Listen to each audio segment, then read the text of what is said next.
Oh, man. Rex got a new mini, and he's ready to rock. Can we rock and roll at the same time? Ooh, I don't know. We should ask Rockman if we can roll. Oh my god, whose turn is it? My god. Dungeon Master, I still do not see the stream. I mean, still see no stream. I see no stream. It should be live. I see a commercial. It's coming up. We're good. Okay, we're good. We're online. Yeah. Yep. Yeah, John. Give him a second. It says that it's been running for 44 seconds.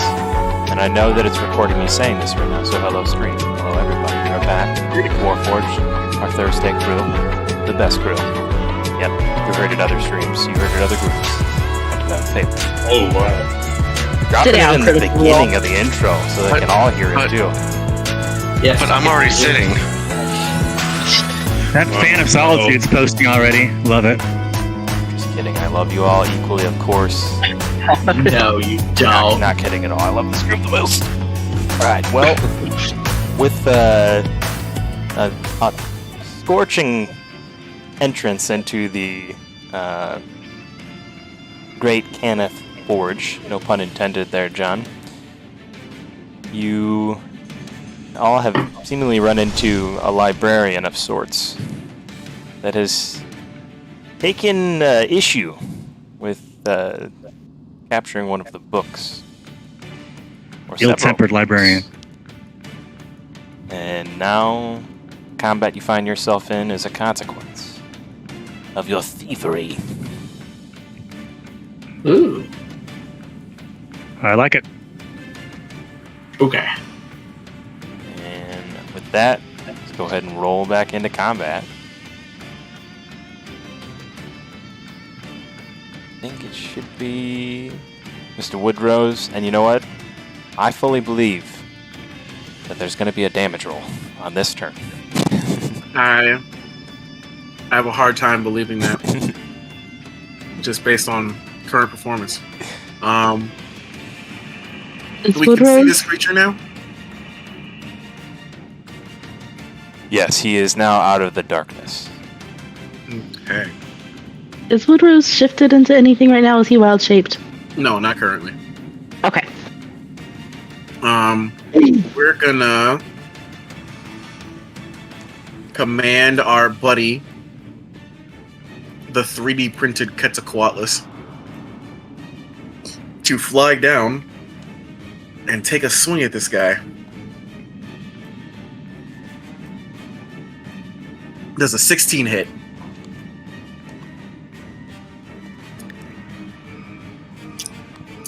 Is going to miss. See, I thought so. That a boy there, Malcolm. That a boy. So I brought backup. We're gonna have the Hawk shoot him with a force strike, because we brought backup today. Does a dirty 20 hit? Yes, it does. Hey, yo. The very first damage we've ever done with this character. Yeah. All right, I got 3. I have a. Whoa. Sit down, prepare yourselves. Oh yeah. You are ready for this. Sorry. And with his action, he will shoot lightning at this thing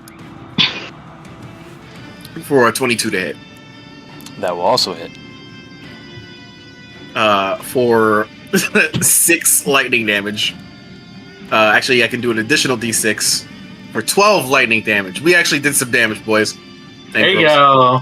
Yeah, 12 lightning damage.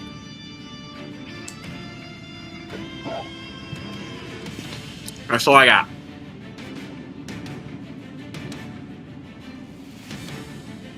Woodrow's like, yeah, how you like me now? The Quetzalcoatlus will fly 40 feet back up into the air. Is Woodrose. Oh, never mind. Forgot that was Woodrose.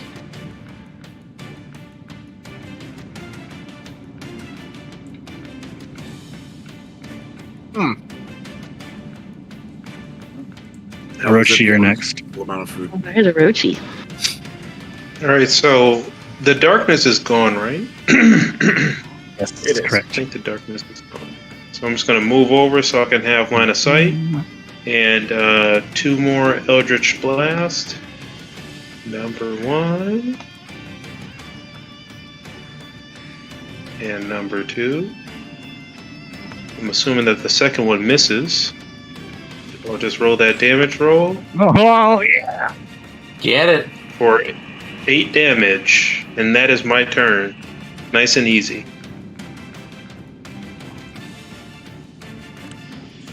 Okay, Solitude's next. Solitude goes to her quiver with the broom on it and mounts her broom of flying and proceeds to take off into the air, muttering the magical words. I don't like these magical words. They're not pretty like my accent, but Fliega! And she launches into the air. If I can figure out, how do you make her stay? How do you stay in the air? I gotcha. I was about to make a joke, but I refrained. You're welcome. Oh, hell yeah. Oh, okay. So, She's on a broom. oops, I just zoomed off by accident. Okay, she's going to fly 60 into the air, and I'll reposition her later because it's taking forever. And I will cast, she'll chuck 2 Eldritch Blasts. She'll be over here behind Belsay, and she'll Eldritch Blast him twice. Firing.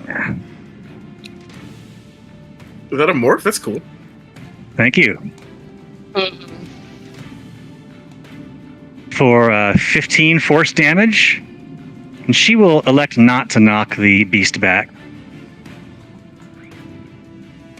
And the second blast, 19 to hit. Some big rolls. That's going to hit.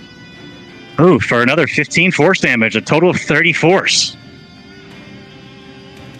It's really good. Well, max damage cantrip action there. Ooh, and she's up. She's up in the air. A little too. There she is. God, that's so cool. Is that 60 feet again? Yeah, I think it was close to it at least. Perfect. Good. Awesome. All right, okay. that should beat Belsay up. All right. Belsay is. Let's see, I'll move a little close. Let's stupid camera. Say we'll move right up next to this bad boy. Swing downward with his holy avenger upon this foul beast. Death from above. That's a 23 to hit 23 crashes into the librarian. for. Pump the smite into that. Or wait, is this the camera? It's holy avenger undead, or is this thing a fiend? It is undead. Ooh, either way. Mm-hmm. Another 2d10 on top of that. For 17 plus 13, so that's 30 damage on the first strike. And then You only rolled 2. No. What? What's up? Never mind. He thought you didn't roll enough dice. 19 to hit. That is also going to hit. For... Oops, that's the wrong... Ignore that damage die. That was the wrong one. I see nothing.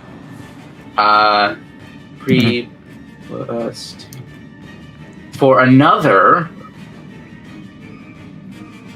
12 plus... Wait, where's the damage die?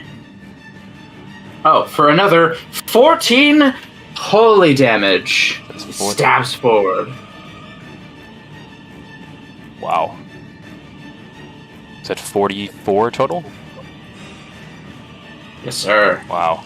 Jeez. Good work. And no smites were needed. No smites burned today. And okay, what is this? But what is this? Wait, are we attacking the? Which one? Which one am I attacking? It? This thing or? The ghosty one. Oh, I thought it was the big evil-looking thing. No, that's Caldera. Leave it alone, bro. Come on. That's a lot less interesting. Okay. My pet. Ooh, much less interesting. Evil but me friend.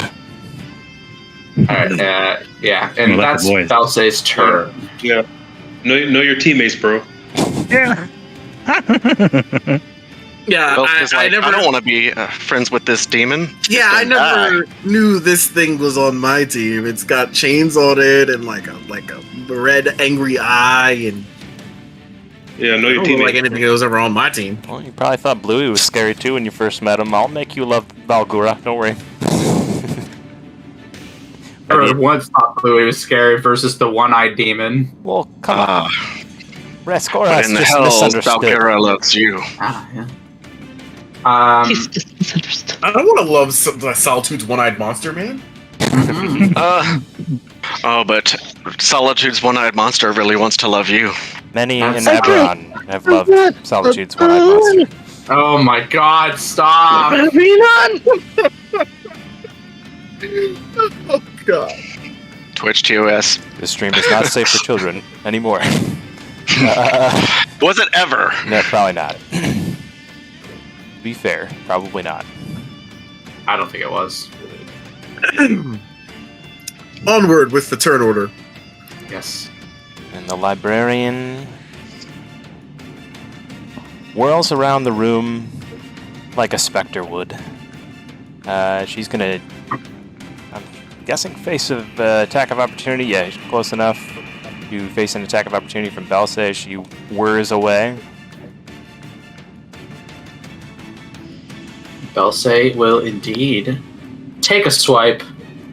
That's Yeah, the Belse. damage roll. I should probably actually roll an attack first.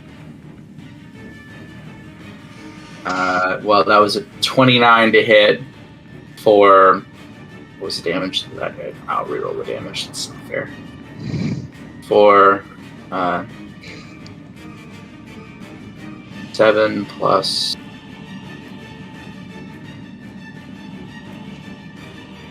9. So for another 16 damage at the backside. They're 15 Your damage damage. backside, yeah. I'm not going to touch that one. And there's lots of kind of dust that swirls up from the ground as the librarian begins to kind of whisk away from you, and it lifts its staff into the air, back behind its head, and with a great striking force kind of smashes it against the air that lies directly in front of it. You're not really sure what it's doing, but you see what looks like just a sphere of raw force that sort of manipulates the air around it, rush in the direction of the library, and it hits 4 of the bookcases as it splits up into 4 separate spheres. Each of the bookcases becomes extremely disheveled. Plumes of dust and pages and books and shreds of paper fly into the air like a massive explosion. And out of these 4 spheres begins to be like a swirling tornado-like movement. From these swirling tornadoes comes a massive hail of pages and books in the direction of the party. Each of them serve as sort of like a homunculus, so to speak. And the party is enveloped with several pages of magical spells, text that have now come alive and flurry all around them. And Maybe even animated. that's hilarious. I didn't get it at first. It went right over my head immediately, and I was like, oh, I always miss these somehow. Could be paid for these, sir.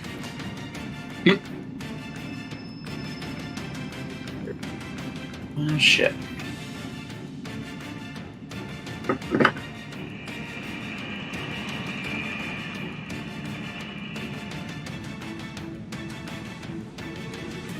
Solitude. I hate books. Solitude's worst nightmare. I hate the books. Les lire plus grands. And as these pages and covers and books and various bits of the remnants of these bookcases now come alive, kind of swirl around you, it's almost as if they're attacking you. Each of them batter at your face. And it's, no, it's not painful at first, it's just annoying. It's like, having a bunch of flies swirling around your head, but after a while, the paper starts to sting and cut at you. Each of you are going to roll a dexterity saving throw as you sort of swat at the paper all around you. Imagine yourself covered in bees, and that would be the similar effect that you're probably experiencing right now. And I'm sorry, dexterity saving throw, it should be. Would we count this as a magical effect? Yes, absolutely. Okay. There we go. I had to find that meme. That roll from me was Balgura. Well, the Balgura gets a +5. Oh, so you got a 15. Okay, great. 15 total. Thank you.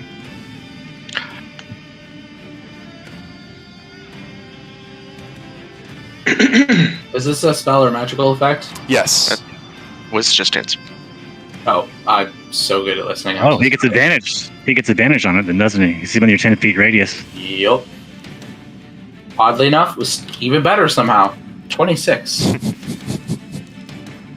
I just saw the meme, Cody. It's a great That'd movie. be worse. Oh. All right. 15's so, pretty good. And then you said, Solitude, the last roll there was for Balgura? Or that was for... Yeah, Balgura has a 14 and a 15. Am I in the books as well? I'm up in the air. You are safe from this. Just everybody ground Okay, level. okay. Yep, so the Solitude roll was me rolling all Balgura's save. So It just far, shows so up as good. Solitude for some reason. That's everybody. Woodrose, Tally. Everybody passes. You all kind of like rip past these pages, allowing yourself a moment to see and take your next turn. Interesting. The pages still fly all around you in an aggressive manner, but almost as though you have sprayed some bee spray around you. They've taken pause at the attack for the moment. And that should be Talia. Right.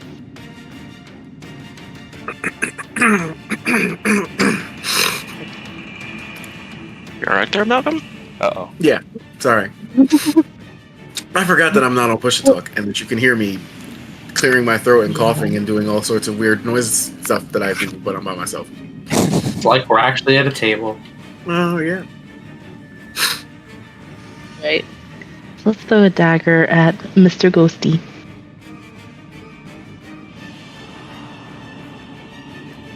That's a natural one. Okay. Okay. You know what? We're just gonna bonus action disengage from all of these nasty pieces of paper and come and kind of break line of sight over here. And that'll be her.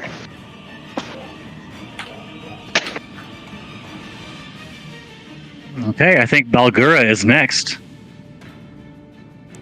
It should be Balgura next. Balgura will use its running leap ability, getting a little head start, takes off running towards the one you control over Balgura.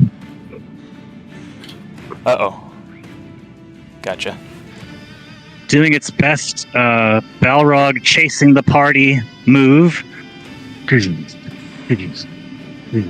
Control. It runs, leaps up against the column here, and then jumps off the column and lands in front of the Wraith, like that.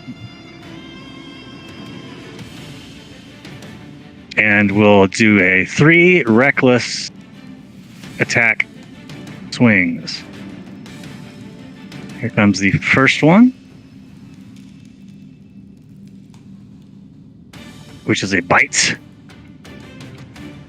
Chomping down for an 18 to hit and 8 piercing damage, and 2 reckless fist attacks. The 18 is going to miss. Okay, and a 21 to hit That'll hit. for 6 bludgeoning, following with another reckless fist attack.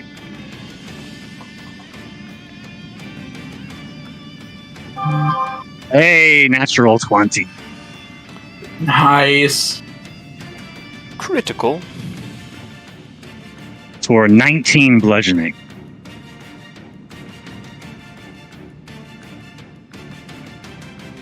Wow. Yeah, Balgura.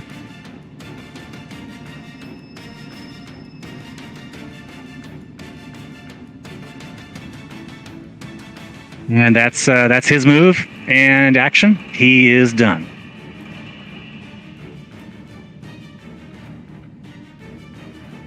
And that should be Lyra up. Indeed. All right. I actually do not remember. Did I resummon my? I want to say I did resummon my spiritual weapon, right? Or did I not? I think it was right next to him before he moved, and him being the Forge Wraith. That's what I want to think. I just don't have a token for it. That sounds right, though. I feel like I remember that too. And I remember that I had one somewhere over here. I don't know where I put it. Yeah, because you were using a little ghosty dude for it. Yeah. Well, yeah, it was way over at the previous fight area, I think. But it's not there anymore. I know one ghosty dude will definitely work. Right and true. Ah! Whoa. No.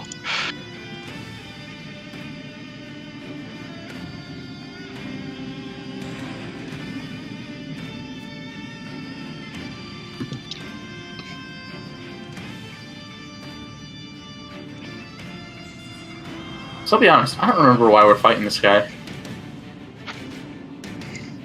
He was upset that I had taken Solitude had taken the books, the demon summoning books.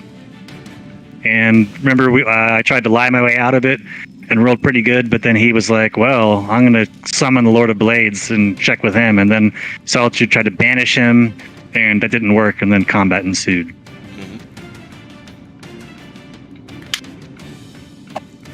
Yep, didn't work is a nice way of putting that. Indeed. Didn't work. Hey, 27 Deception was a pretty good roll. It was a good attempt. It was a good attempt.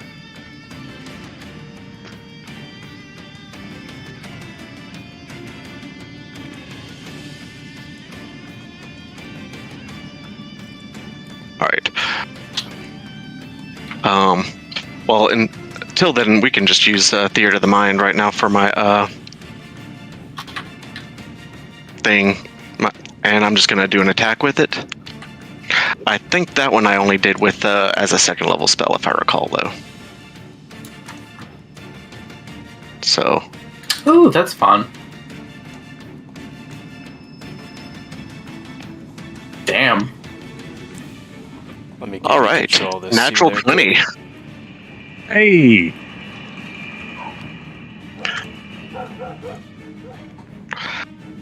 We know those hit. Yep. And I'm rolling that beautiful crit damage. Well, supposedly. There it goes. Wow. I love that 14 damage crit that a firebolt crits harder than usually. That's okay. It's just a bonus action.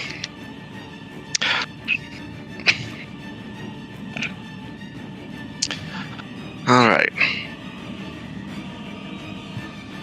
For my action, I am going to move up close, like right behind Belsa here.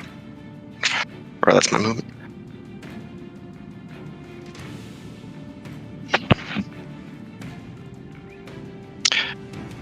And if this will roll, I'm trying to cast this, but it's not rolling. I'm lagging like really bad right now. It's supposed to be Guiding Bolt.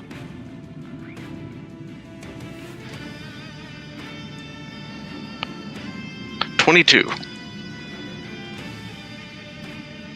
That is gonna hit. Okay. Come on. For 13 more radiant damage, and the next attack has advantage Oh wow. against him. And that is radiant damage. Indeed.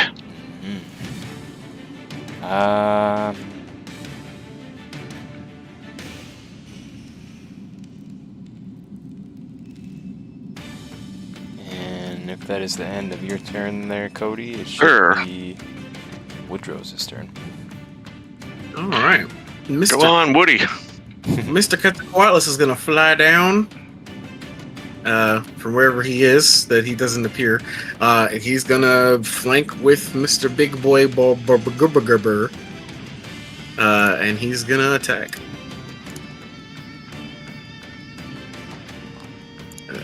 With advantage, hopefully he'll actually get a hit in.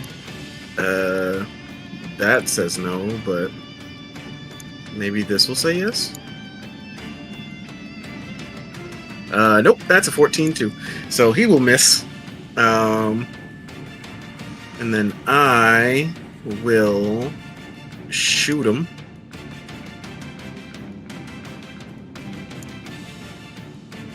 For a 23 to hit. I'm pretty sure that hits. For 8 plus 6. For 12 lightning damage. And as a bonus action, the other guy will shoot him. The shot. For a 18 to hit. It's supposed to be plus my spell attack modifier, so it's not +4, it's +5. I don't know why it doesn't come out correctly. But 18 I assume misses.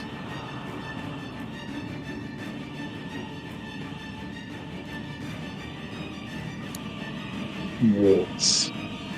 That is me in that case.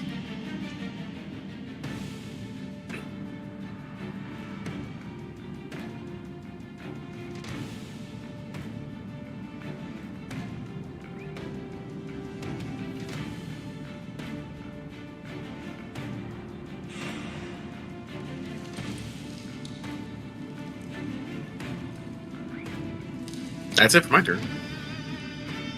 Oroshi's next.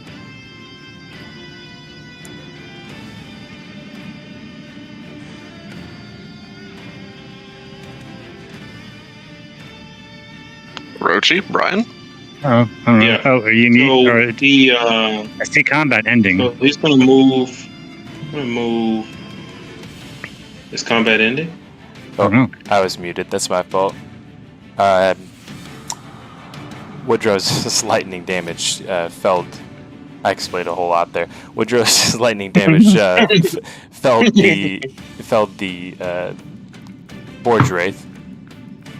Oh wow! Causing Okay. it to dissipate There you into really nothingness, and the pages and books that were fluttering in the air in a vicious manner suddenly softly float and fall to the ground. Well, There you go, shit. Malcolm. Hey, we got one.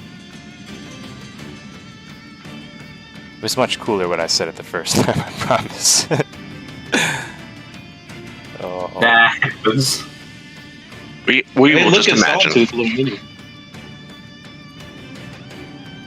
Um, John, your mini was flying just now. Yeah, I know that one.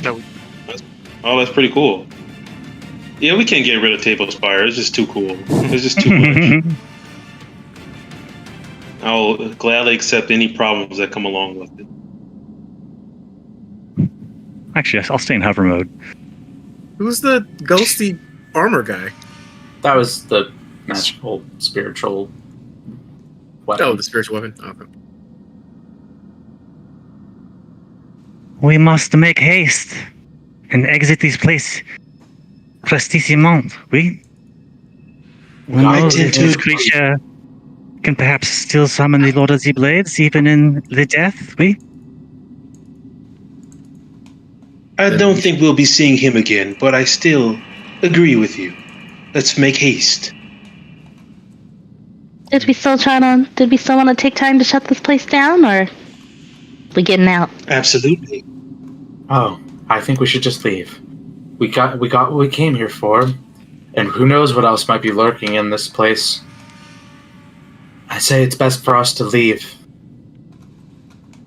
Don't you? You're the We boss. came all this way for nothing. That's not If true, that's the Orochi. We came for the book. That was the intent. We've got the book. That was This, always. by the way, this is. Hey, you got what you were after, can, right, Lex? You can call my companion Harbinger. That is his name. Harbinger? Harbinger of what? Madam Solitude. Just Harbinger. This sounds quite baleful. Oh, but something better. He is We'll a work on bad it. fellow. We'll workshop it.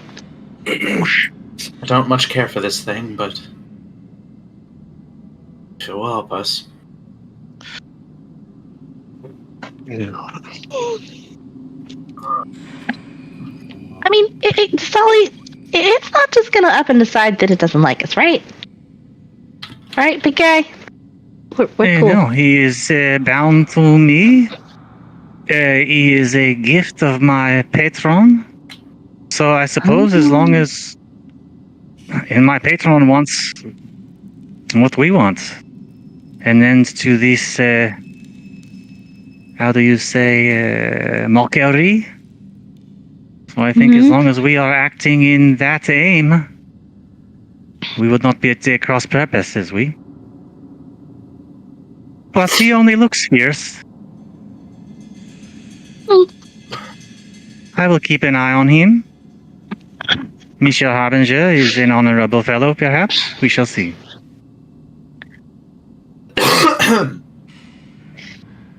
Quickly, let us make our escape. Am I even going the right way?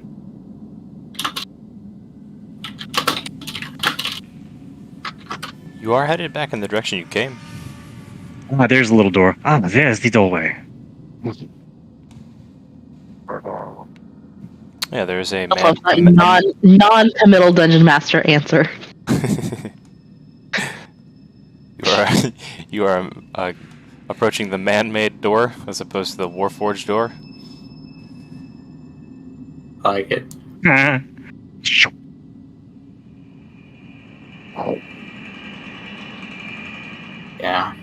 The I would assume forge is oddly quiet. You can hear the rattling and stretching of the building itself. Distant footsteps, but far away from where you are at currently. Dead Footsteps? quiet. Almost too quiet. Yeah, like metal against metal, so to speak. We just go for it or scout ahead? Do we wish to just get out of here? That seems like it's the consensus there, Queenie. Yes, we've got the book. Let's go.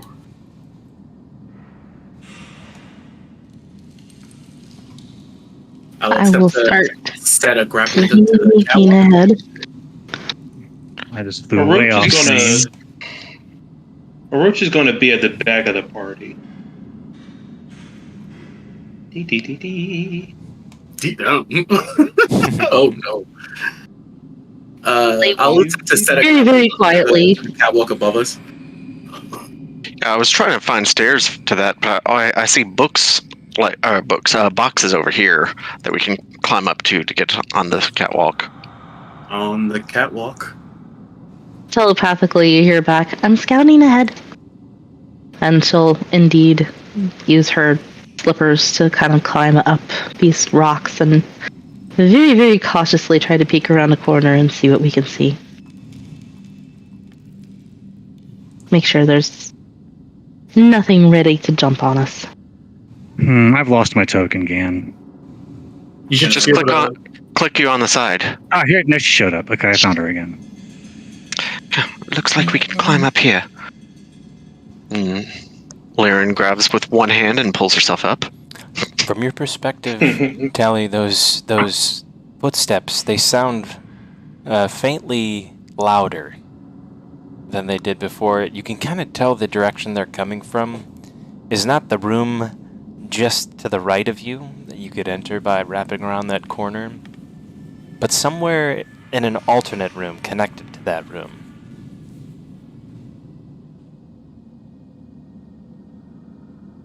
I'd telepathically pass that on back to the group.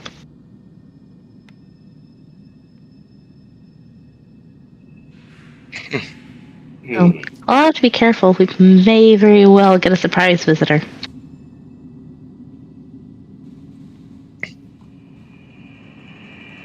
Can I stealth fly into the next room again, since I'm up here on the catwalk?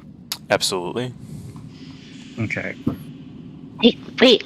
Come here, legs. Oh, wait. And I will cast invisibility on both of us. Oh, merci. Oh, we are both invisible. Okay. And it's just a little stealthy stealth move here. You're just leaving your friend behind? Oh, he's a little noisy compared to me. Little. I don't think he's a little anything. I mean, he's a little scary. He's a lot scary. Okay, there we go. All right, yeah, stealthing in. All right, here we go. Here comes the roll.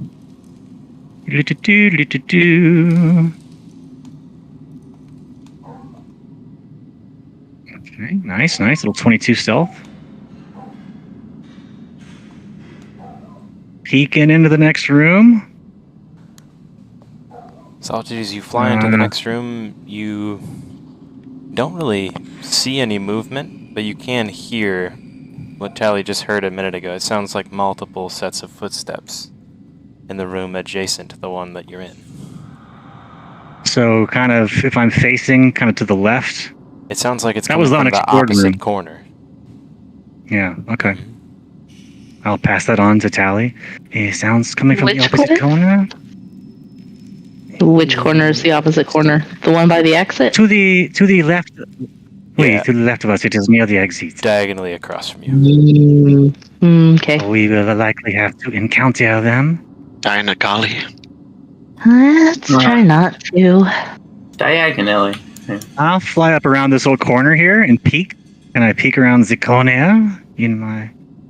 Right here. Take a little look over to the left. You see nothing. At least no signs of life. I see an open pathway from here to the door. And the door But I still cannot remains stop. open. To the left. So the sound, if I drew a little drawing thing, if I put my little deal, this is where I hear the sound coming from? Yes. Okay. I mean, what's to stop me from... Well, I'll wait for the party. But when they get caught up, I'm going to whoosh around and fly over to... Well,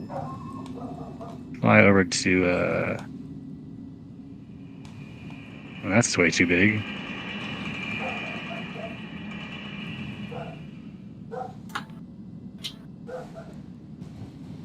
You're not gonna touch that one either? No low-hanging fruit for me.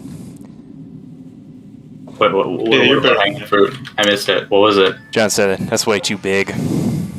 I get that all the time. Someone dropped another easy one earlier. I didn't take it. Just That's what she said. trying to... You're good, sir. There's no such a thing as too low hanging fruit for me. Does a fruit hang low? Does it wobble to and fro? I live for the droop. Can you tie it in a knot? Can you tie it in a bow? It sounds painful. Belgura clambers his way through the hole. Harbinger. I think there's treatment for that. Yeah. All around you, Solitude, the electricity still crackles. As you recall, there was several Warforged seemingly being charged or in production of some sort. You're not really sure based on the obscurity of the science itself, but you were welcomed by a great many stationary and seemingly lifeless at the time Warforged when you first walked in. Oh, yeah. Okay. I will slowly, and up here, high up in the air, fly this way, past all the electricity over to the wall.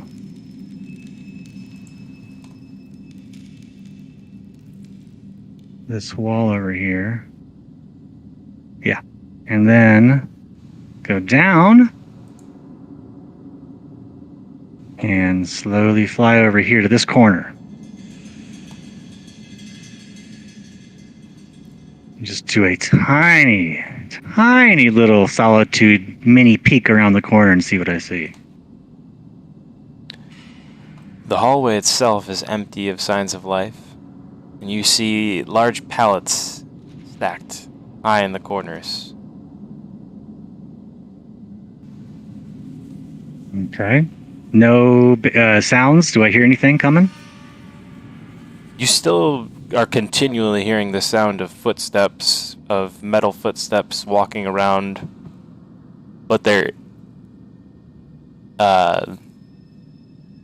getting closer. Still, obviously, nothing visual. Okay. Am I within telekinetic range of you still, Tally, over here? Oh yeah. Within a mile. Okay. Then I will telekinetic to you. The coast is still clear. I hear the footsteps, but they are not. They have not arrived. There is a clear pathway to the exit. It seems too easy. Be careful. We gotta make sure everybody gets out.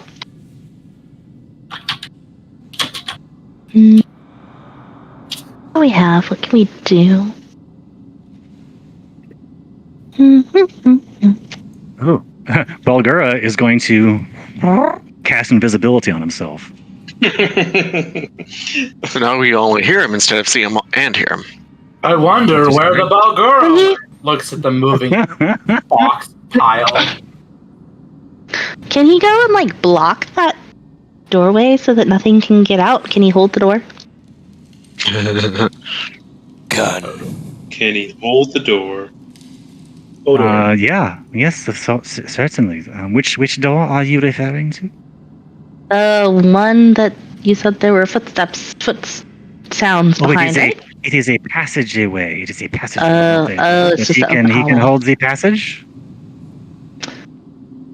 He'll go do that. It's pretty fast, so he'll start Hold the passage. Balgura-ing his way over to the passageway. Occurring. If you want him to destroy all the electronics, he's right there by them right now. That's quiet. Steve's just like, yeah, that's quiet. Checks out. Yeah. I'll do a stealth. I'll try Balgura stealth. I got it. I'm invisible. What would the roll be, Dungeon Master? I'm just gonna spike Well, if you're Steve gonna here. break stuff. Oh, Well, not yet. I said use you it know- if you wanted to. I mean, how good of a friend is he, Legs? He's a Meet you. friend.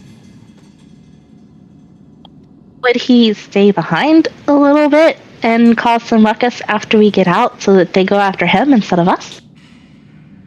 Yeah, perhaps he would. I can ask him. Were you looking for the stat, John, I mean- or the what kind of roll? And no, I've got it. He speaks telepathically within 120 feet, so we occasionally chat back and forth. So can I tell telepathy back to him if he telepaths to me? Yes. Okay. Monsieur Arbinger, would it be all right if you perhaps stayed and wreaked some havoc on the system while we make our escape, and then we can rendezvous with you later or resummon you later? Don't you need to be able to see each other? To do that? To talk? I don't know. Or for demon telepathy? I don't know. It's a good Why are you question. trying to jam my demon telepathy, bro?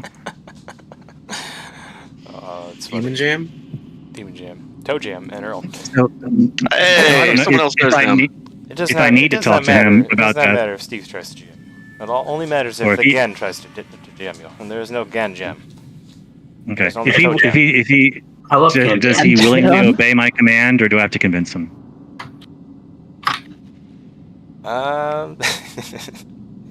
You would have to convince him. Okay. All right. That's what I just tried to do. Yeah, but if it becomes too much of a risk, you can depart and catch up with us later. But while we escape, could you stay behind and try to destroy this machinery? Consider it done. Ooh. He is on the board for doing it. He is a down. So, yes, quickly, let us go. And he'll tromp over here and be like invisible guardian standing right here in the pathway. So Balroggy. I love it. Oh my gosh. I will pass that along telepathically, one by one. So, Solly's new friend is going to run interference while we get out. He's going to stay behind, and then I'll try to wreck this place a little bit. Give us a bit of a head start on our run. And we can reply back. That's right. Yes. Is it safe to move on? Yeah, you're clear. Come on in. Belsi, I shall follow you. Alright. I'll follow right behind Belsi. We'll go this way. Oh, you ran. Okay, there. I'm Rochi. zoomed really far out and moved me really quickly. Orochi, we're missing you, buddy. I'm trying to find where my mini went. If Click on your name on the side. Yeah. Oh, move the green slider up. I bet that's what happened. You're up kind of high. I did that to myself earlier. That's so funny. Okay. All right. There you go. Okay. So, Gan, while we're running out, does Orochi see any of those tanks with Warforges in them, or are those in the other room? Those are in the room you're in. As a matter of fact, in this massive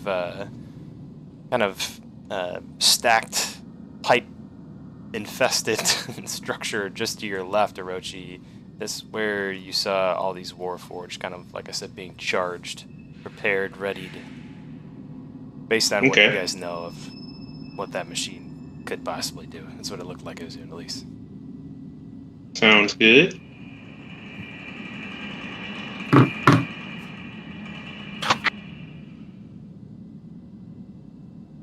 All right. Let's move on.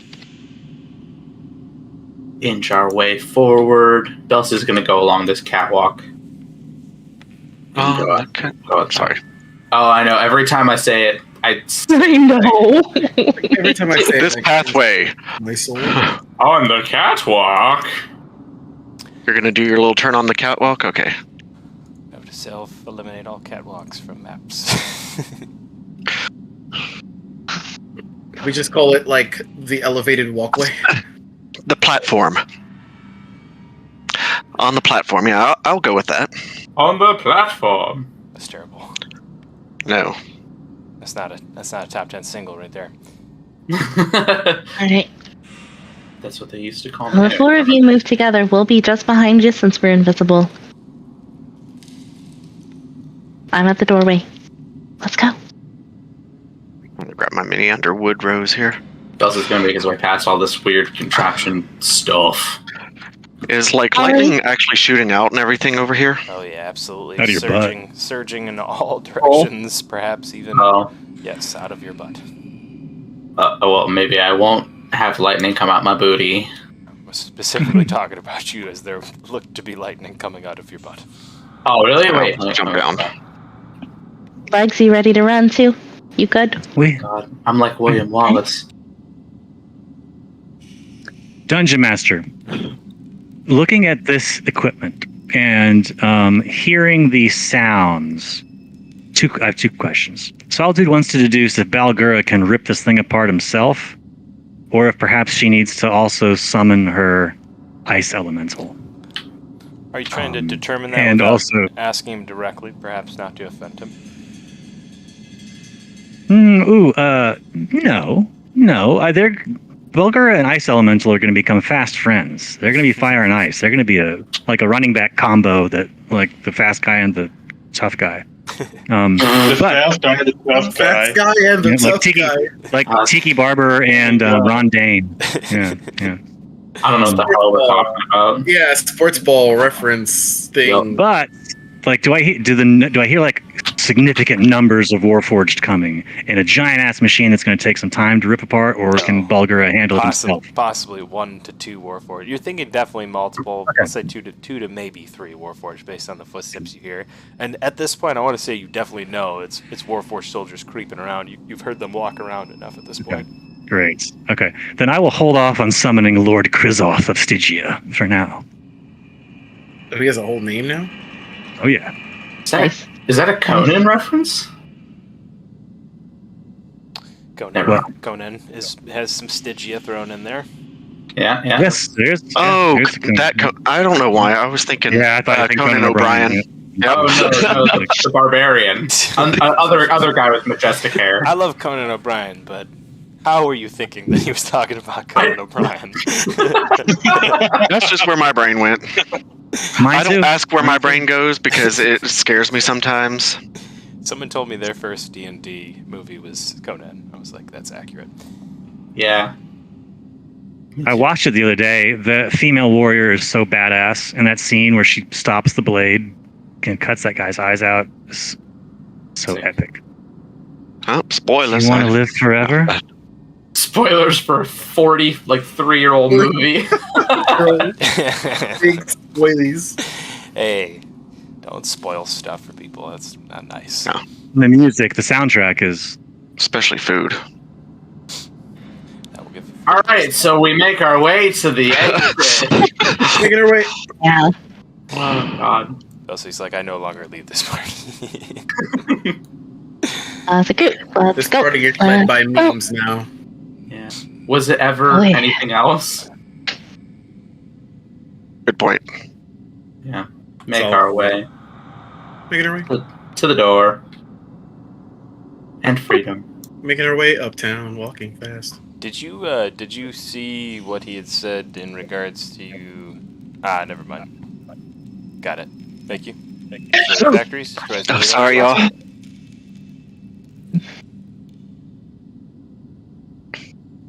Okay, well, once the party gets clear, Yeah. Harbinger is going to go to work. I will be the last one to leave, and I'll go, hey, Harry, come here real quick. Harry. Hey, what? He's Harry. invisible. Oh. He's invisible. Harry. Oh, for Harbinger Harry. Yes, my And sweet. she will kind of reach out until she feels a wing or something. Oh, there you are. Ah. I hope it's And she'll late. cast protection from energy for lightning on this guy. There, just a little bit of help. That's not my wing. We're cool. Wait. Huh? Nope, no question. What do you say? Nothing. Yep, heard too. Okay, we're cool. Fun. Okay. Good luck. I feel like we hopped some special gas today, guys. Okay, so running leap. He takes the running leap thing again and is going to running leap onto, let's see here. Trying to turn around. Yeah, onto this whole thing here. Right. Roar. And just start going ham on the wiring, the tubes, just everything. And while that's going on, we should run. Let's go. Like, run. Orochi's going to hang back at the door for a second. We are not in combat, He's John. gonna- We do not control him anymore. Oh, okay. Solitude leaves him to his business, assuming that he will do exactly as she has bid. Orochi's going to hang back at the door, and he's going to summon. He's going to use a spell. He's going to summon Faye. He's going to summon a. What is this called? A fuming Fae spirit. And when it comes, he's going to instruct it to. He's going to instruct it on what it looks like, but he's going to instruct it to find a Warforged head if he can find one. Why? And then he will leave. And he will tell him that he will look for him near the entrance after he finds one. Then he will leave. Do what you can to get ahead, you know?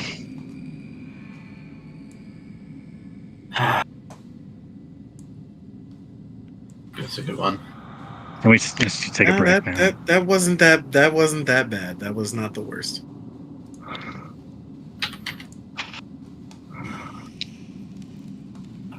Oh, trust me, I can do far worse. We know. I know you know. Whee! Mission successful. We got what we were after. Everybody got out. Nobody died. Not yet. Hey, don't talk like that, Goldie. Not allowed. I think that was Steve, not Goldie. Oh, absolutely. I don't care. Don't talk like that, Steve. Not allowed. I'm not wishing anybody to die, but I know where we're not. That may be safe. Right. God. I'll hang around and sort of patrol like an Successful AWACS jet. heist of officially the coolest place I've ever been. That's the coolest heist I've ever been on, you guys. Waiting for old Harbinger to hopefully return.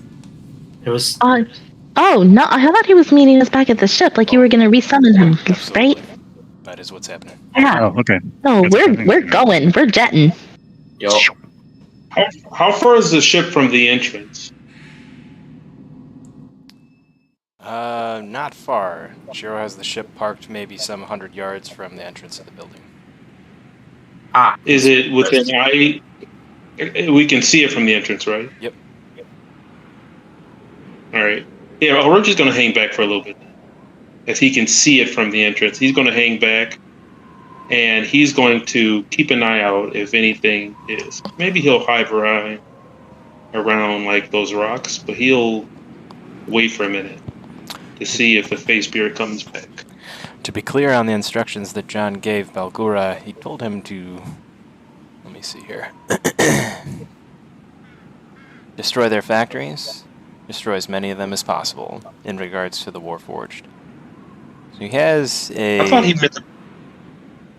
Sorry, go ahead. I thought he meant that power supply, or that power generator. I thought that's what he told them to destroy. Yeah, that was what I meant. Yeah, no, that was what I meant.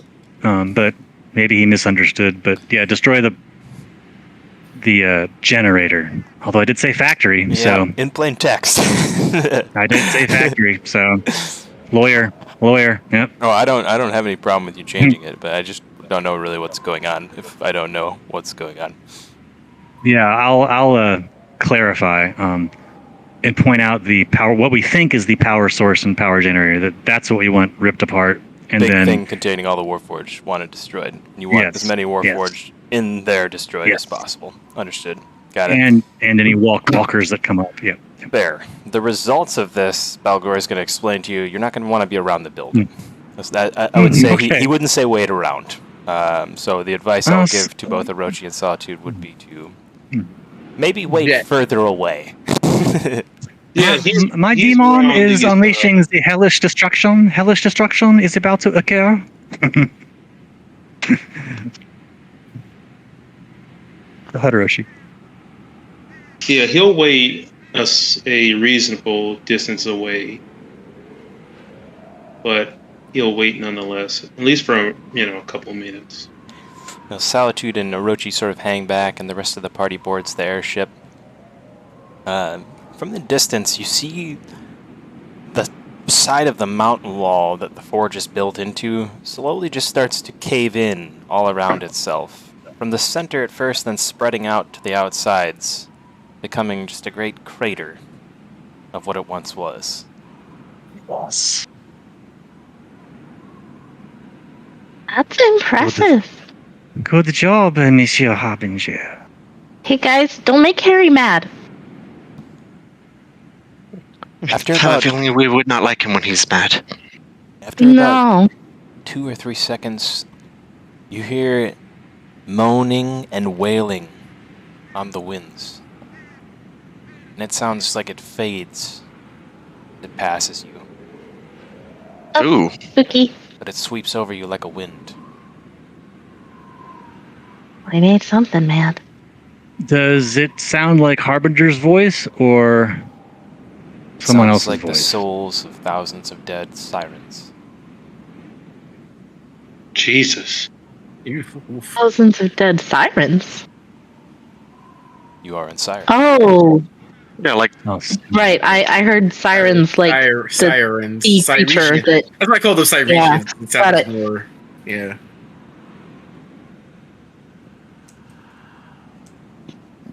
Yeah. well, they are at peace now.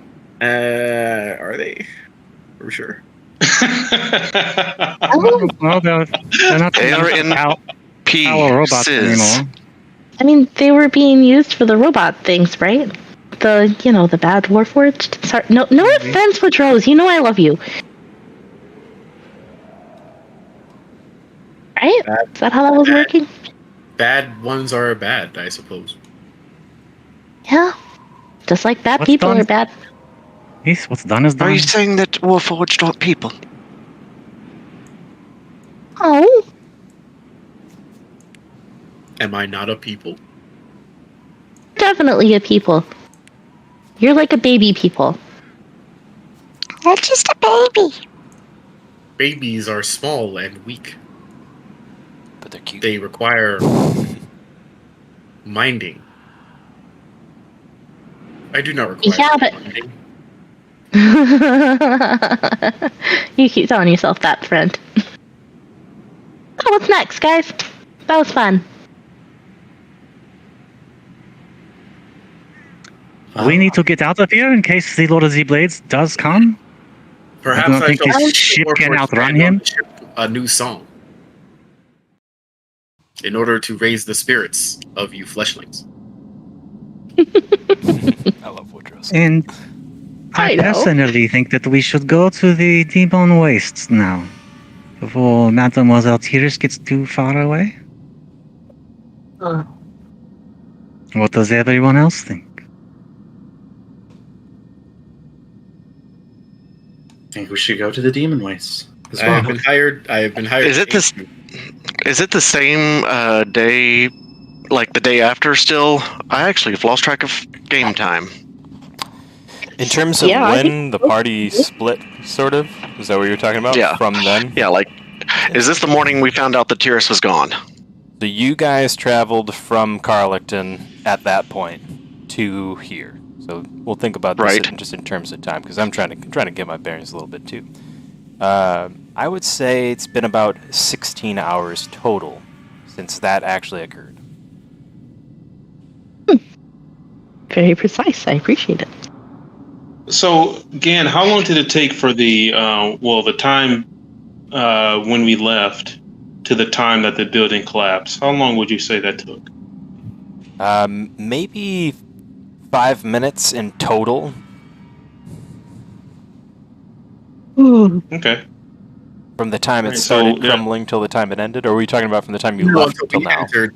Till the time we Yeah, entered. from the building time until we left to the time that it collapsed. Time you left till the time it collapsed. Yeah. now. Left Carlacton, I believe he means. I mean, yeah. Or do you mean left the building? No, left the building Yep. to the time it That's what I was collapsed. thinking. Probably about 5 or 10 minutes. 5 or 10 minutes, okay. And does the spirit return, or does he presume that it died in the collapse?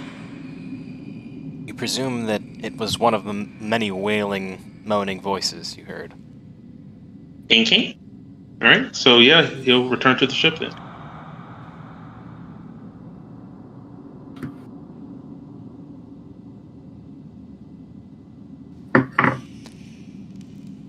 All right.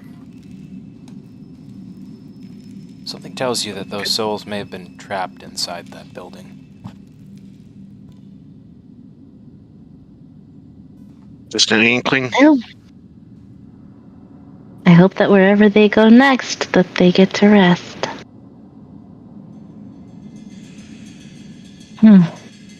It is a difficult business, is it not?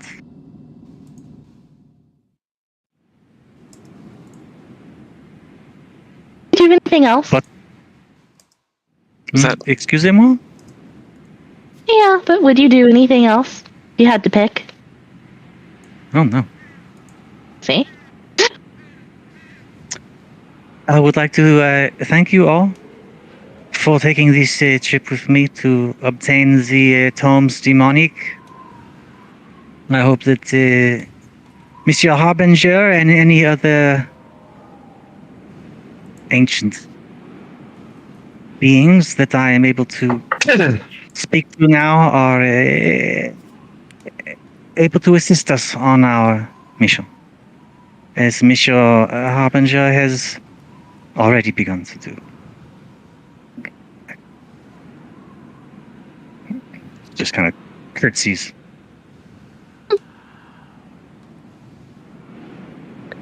Well, let us make haste. Oh, sorry.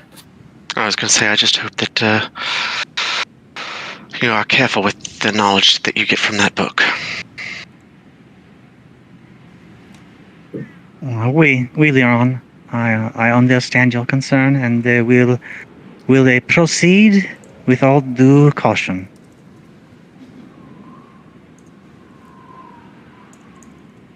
Well, we should make haste for the wastes. Perhaps we can catch Roktaran and Tiras before they wander off into too much danger.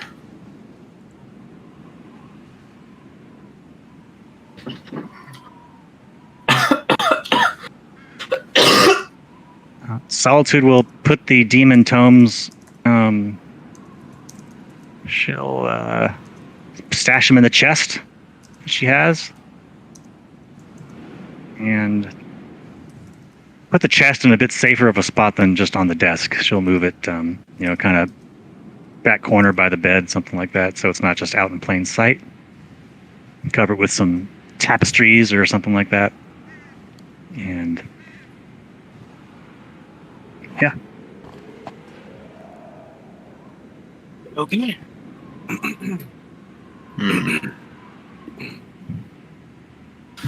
So we're headed to the demon wastes, then, are we?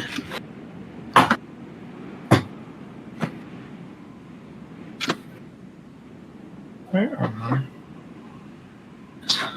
I? A treacherous stretch of land, Mr. Gold. Yeah, that's pretty ambitious. Did Woodrose just call Belsay Mr. Goldie?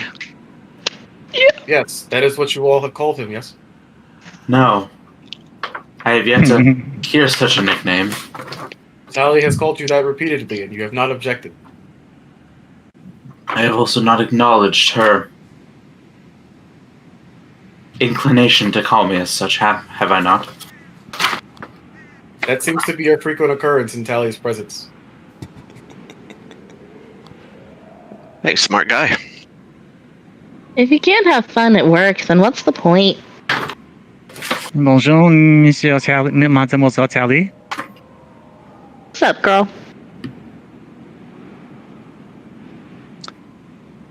Well, I am going to not to personally take a bit of a rest. That was a draining experience for me, but I shall be out and about in no time.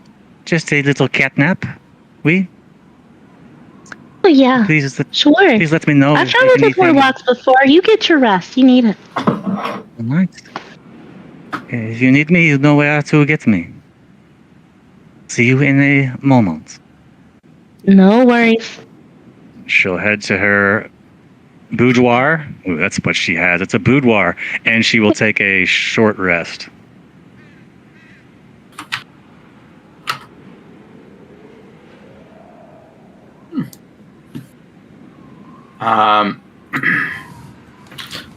Well, if we were just in Metrol, to get to the demon wastes, Give a ways to go.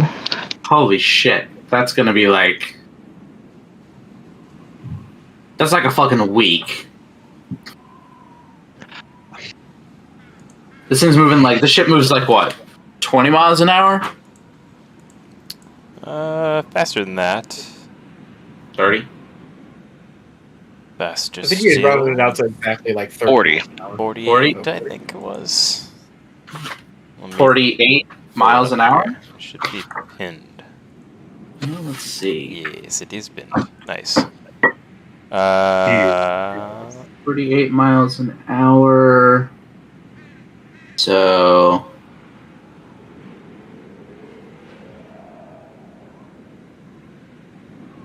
48 miles an hour would be, let's see.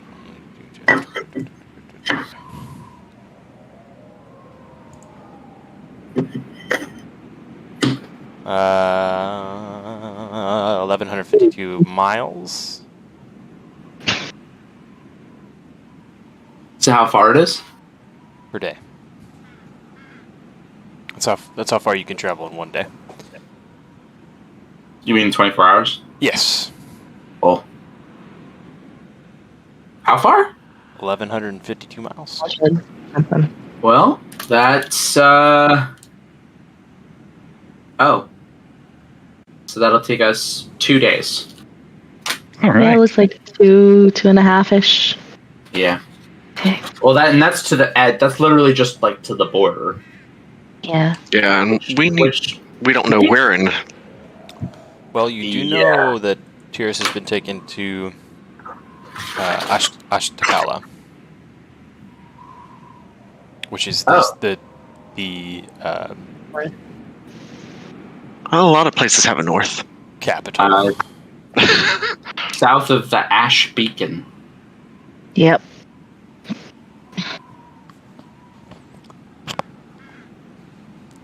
Oh. Is there, Dungeon Master, does Bulgur Harbinger appear only at, like, can I speak with him unsummoned?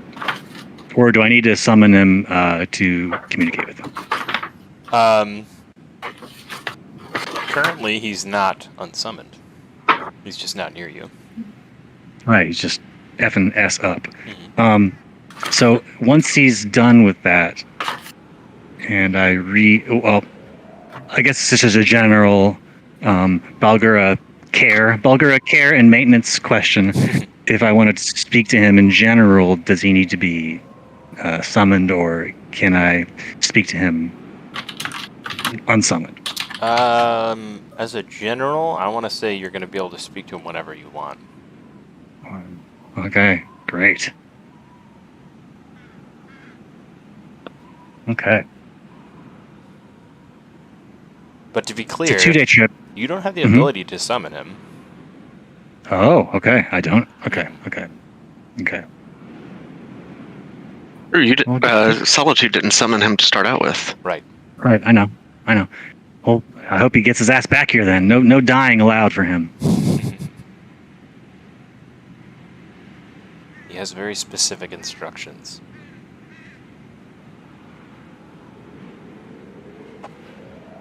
Not Okay. Well, I have a question for him, but it's not like something I need to ask right now. Sometime during the journey. I would say maybe 5 or 6 minutes into you guys flying away, he would be back on the ship. At this point, he's probably back available for conversation. Okay. What's your... Mr. Chiro, do not freak out. This is a member of the party now, so to speak. I promise there will be no damage to the property, and he will be a good lookout and ward against the danger on the ship. Just keep And him out of the I would- basement. And I wanted to go to him and say, "Hey, Harbinger, we are heading to the Demon Wastes now. Where is it specifically that you needed to go there? For yourself and for moi. For we are headed to Ashtakala right now. Is that your destination as well?" I am actually having to pull up the map, but I should have done that earlier. This is the center. This is where we must go. Very well then. That is where we are headed. Do you need anything? I have no needs or desires.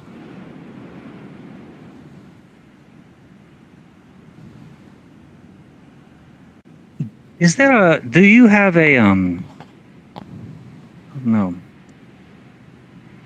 I am thinking that I would like to give you the demonic tome for the safekeeping. Oh, who better to have it than one of your own? But do you have a place for it?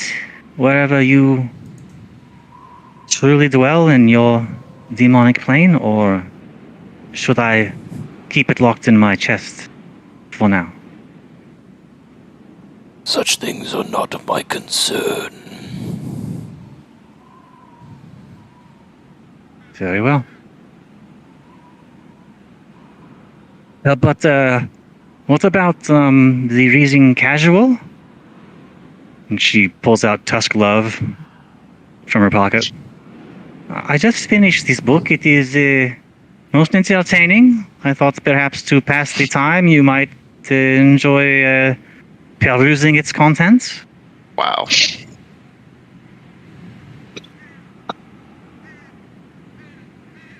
It's really quite good. He takes the I know book, that you are a boy looks and left all. to right, and stuffs it into his loincloth without further discussion. Oh boy. That's true. He doesn't have a pocket. I knew it. Okay. All right, Oli, you let me know what you think about it, especially the chapter 12.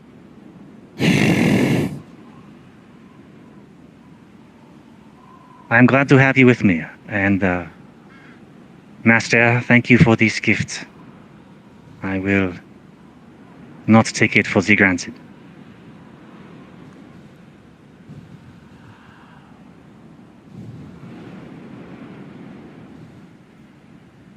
As the Belgura walks, everybody in the whole ship can feel it. He may be able to be invisible, but you can sense him rather easily.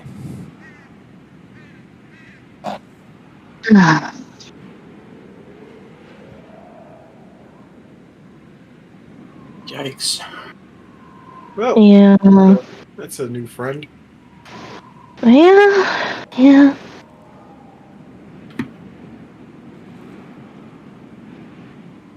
Well, Where is everybody else? cooking. I'm top deck.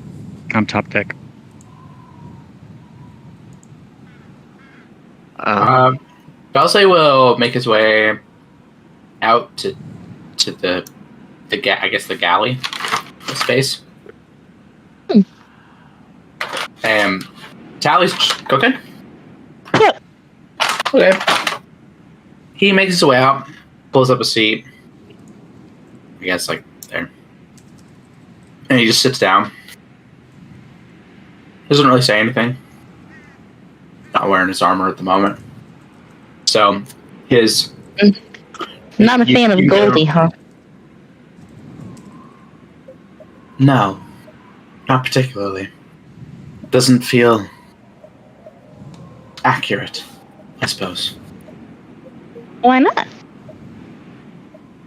It's what I wear, not who I am. And I am nothing, even remotely akin to something as beautiful as gold.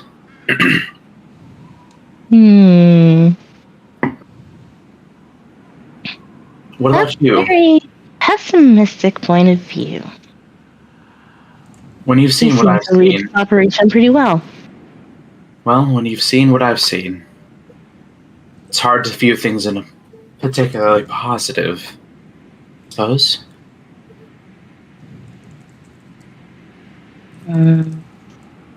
You seem like a soldier. Probably saw a lot of nasty stuff in the war, huh? Too many things. Far, far too many things. What did you do? Me?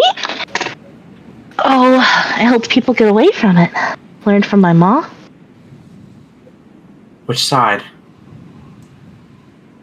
Honestly, any side. Didn't matter. But where? I mean, Everywhere, honestly. All over Zendrick, all over, Karnat? Kovir. Karnath? Corvair.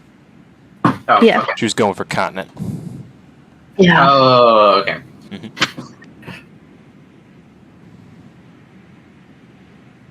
You know. I think kind of at the base of it all, nobody really wanted there to be a war. Everybody wanted it to be over with. There's a lot of guilt and a lot of innocence on both sides.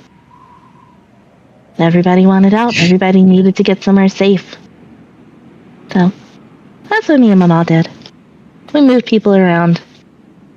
Smuggled out a few prisoners, a few dignitaries, you know. Dignitaries. I didn't ask too many questions. I was just learning. Do you feel that it was worth it? The war.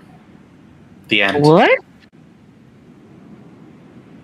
The lives lost. No. You know why? Because the only thing that happened, the only thing that war accomplishes is it makes people do what they were always going to have to do in the first place, which is sit down and talk. So then you would take away the meaning behind the lives of those lost.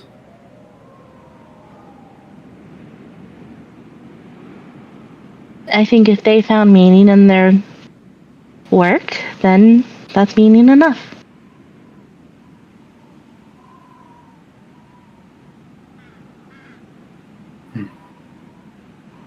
I think people being sent to fight a war that they didn't believe in, that's meaningless. People dying for something they didn't care about, that doesn't mean much.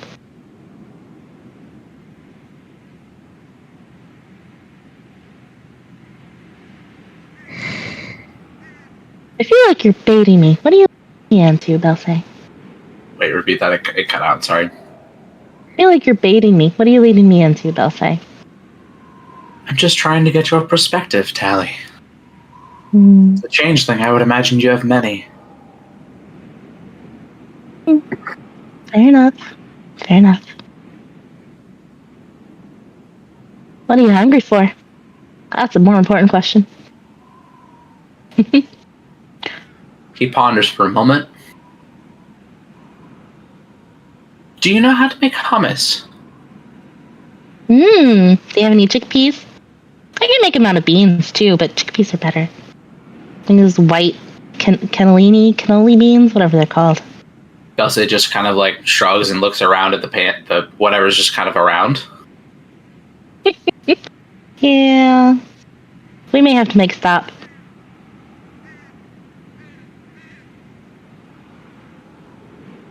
So where are you from? Originally? Originally? Stormreach. That's where I grew up. Stormreach? Where's Stormreach? That is on the very north end of the continent of Kendrick. So, Kendrick? Do you mean Karnath? Or Corvair? No, I mean Kendrick.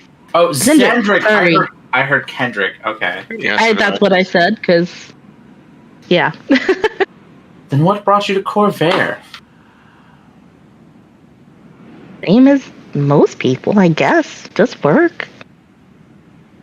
This is where my clients work.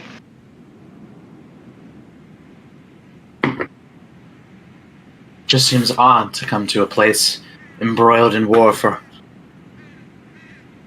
well over a century.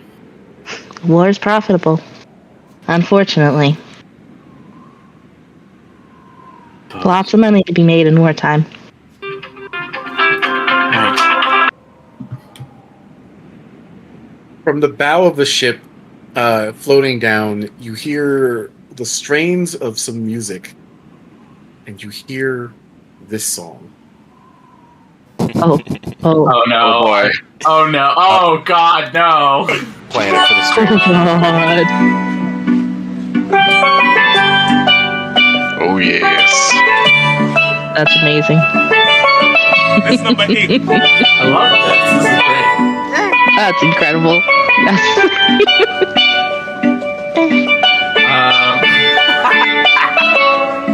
Belsi just parks in the air up and listens. And Tally kind of cooks in time, like the rhythm of her chopping and stirring is along with music, which is pretty deft. Every once in a while, she throws a chunk of food at Belsay. Catch. No, with your mouth. He does. It immediately, it's his first attempt, I guess, is with his mouth. Ready? That's your forehead. You gotta look. It's a little lower.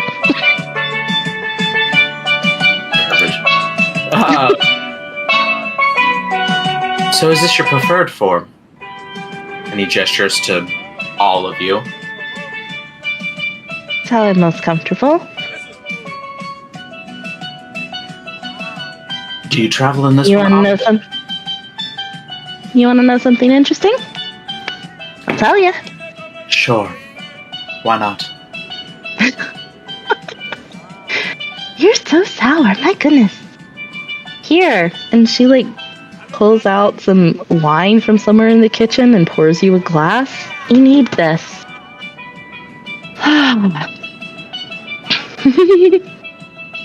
So, the Tali persona is passed down through the family.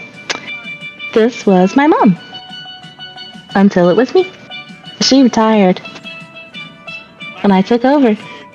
It's nice not having to start over, not having to make fresh contacts. Reputation precedes me. Pretty good. So you do indeed wear it then. It is not... It's not you. Do you wear yourself often? What do you mean? You. The real you. The one that isn't this thing. You mean this? And she will shift to the regular changeling form. The pale skin, dark circles around her eyes, very nondescript. Yeah.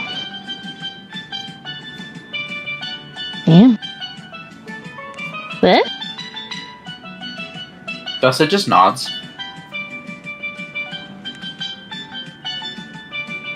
Do you walk around naked most of the time? If the mood strikes.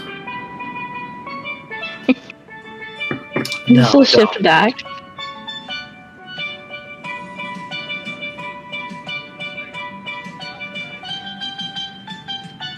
I find myself too vulnerable in such a state. Yeah. Makes other people uncomfortable. It's not really socially acceptable. No. Being different tends to draw some iron, doesn't it? And he looks down at himself. On the other hand, some people find it very valuable. Some might. Most don't. Tends to bring more pain than anything else, doesn't it? If you let it bother you, sure. But you don't have to let it bother you. That's just people who don't know better. Belsa just kind of nods at that, just kind of sits and stares off into space for a while.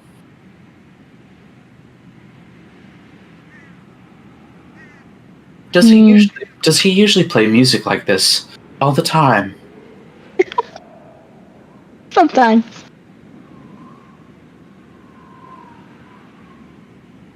Tally, you would know that Woodrose likes to play music in his off hours because it is not something that he can do when he's quote unquote on the job as a reconnaissance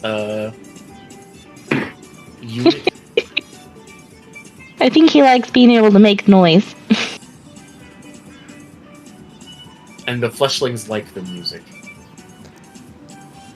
You hear an eruption of even more upbeat music from below. Oh god. Oh no. We just live with a whole crew made out of theremins or some shit.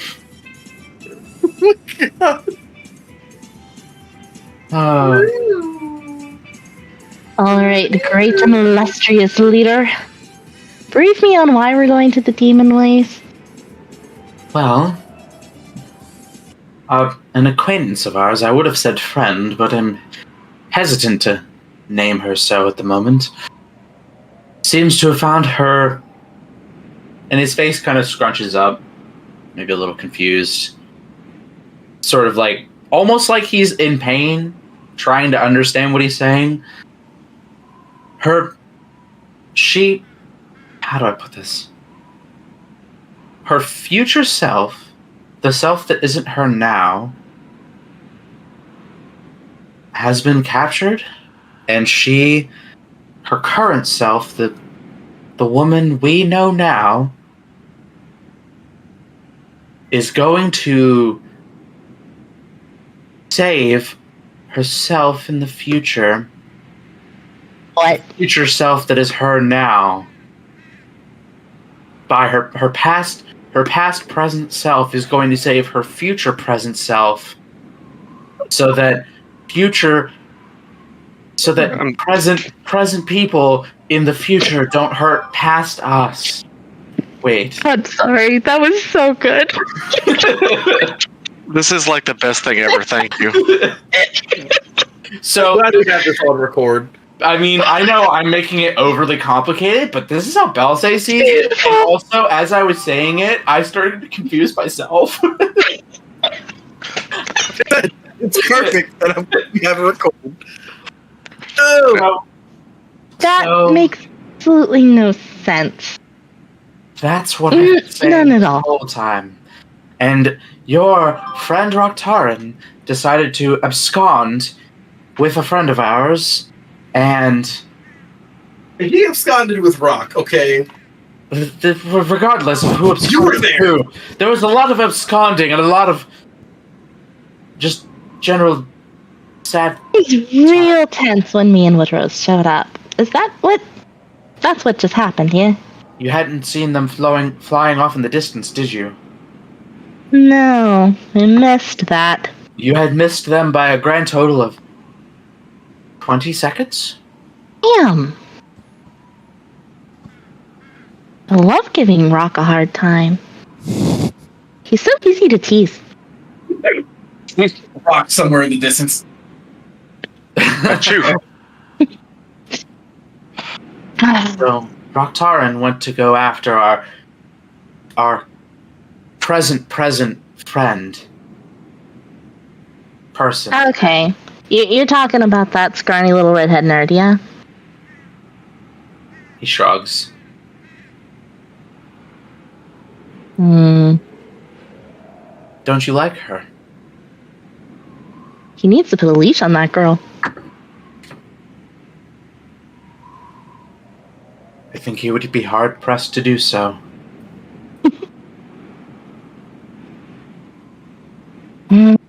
So they went chasing after apparently the same thing and left us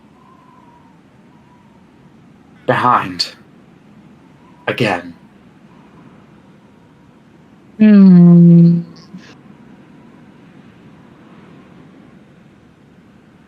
And you're chasing after them? I have to. Really? Yes. I made a promise. I Oh. said I would protect them, and to protect them I will. Even if it's against themselves.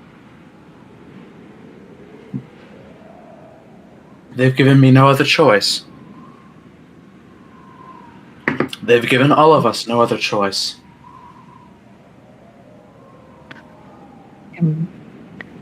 Might be a better person than I am.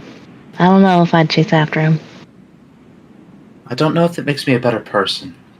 I think it just makes me committed to what I've said. My word, I guess.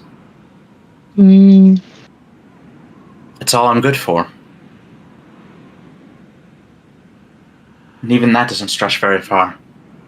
Alright, what is this all about? You You're asked not me why we beautiful, were you're chasing. not good for anything. You're not beautiful, you're not good for anything. What's going on? I mean, I know that you just met me, and you probably, you don't know me from anybody, but that might be better. After this is over, you might not ever see me again. I don't steal secrets, only my own. I would much rather talk to the real you than Tally. What's your name? What's your name?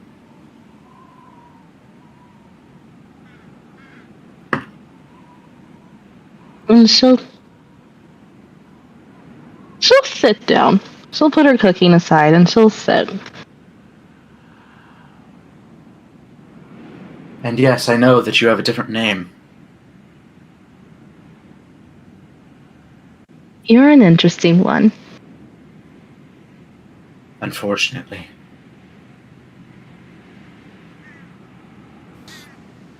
At the moment, Belgora walks near the kitchen, sees both of you sitting there, stares at you both solemnly for a moment, and turns and walks in the other direction.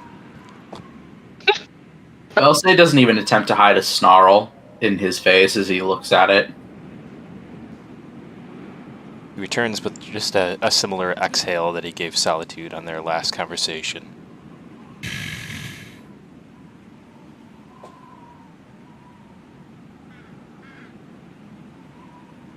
He's unsettling.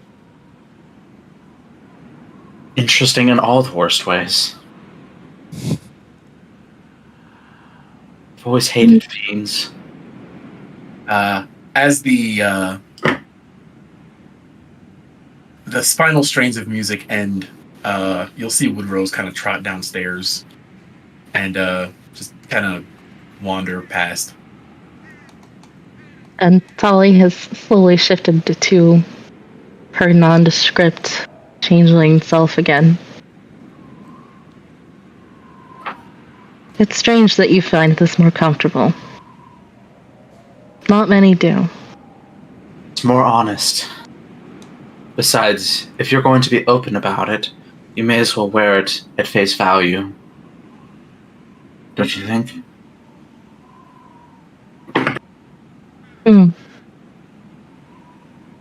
Not a philosophy I've heard before. I'll think about it. And she'll reach out to shake your hand as if she's never met you before. My name is Mag. Mag. Elsay. Pleasure.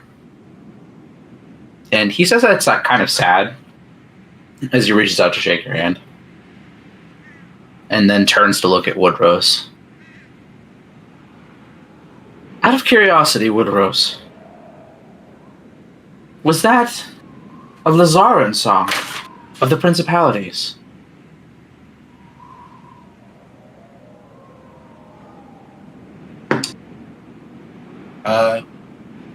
It is a song that is composed of strains from various different sources. Primarily, yes, the Lazar Principalities, but also from certain areas of Zendrick, as well as a melody composed from the Ardaran Plains, as I hear some of your crew is from that region.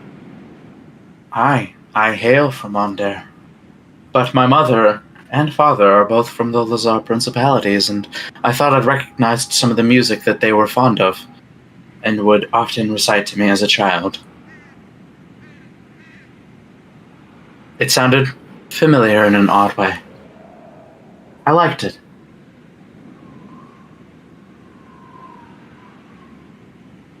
I am glad you enjoyed it.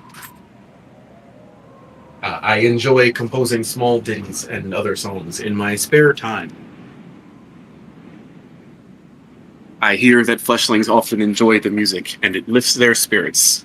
It seems many of you are in need of such spiritual lifting.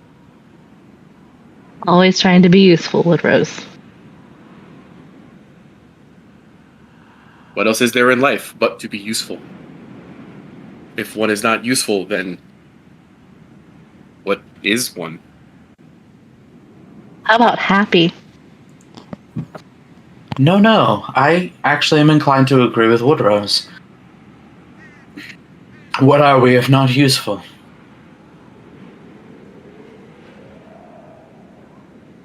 While many of the sapient Warforged throughout Corvair and the greater beyonds have come to learn and know things on their own, and even understand feelings, it would seem that what drives them most is the purpose they were created for. It is at the core of their being.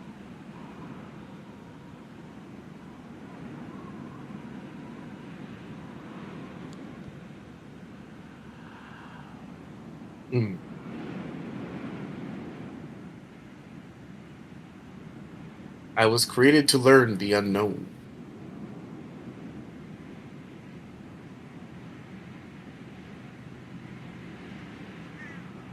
Does it make you happy to do that? I enjoy my work, insofar as one can enjoy one's work.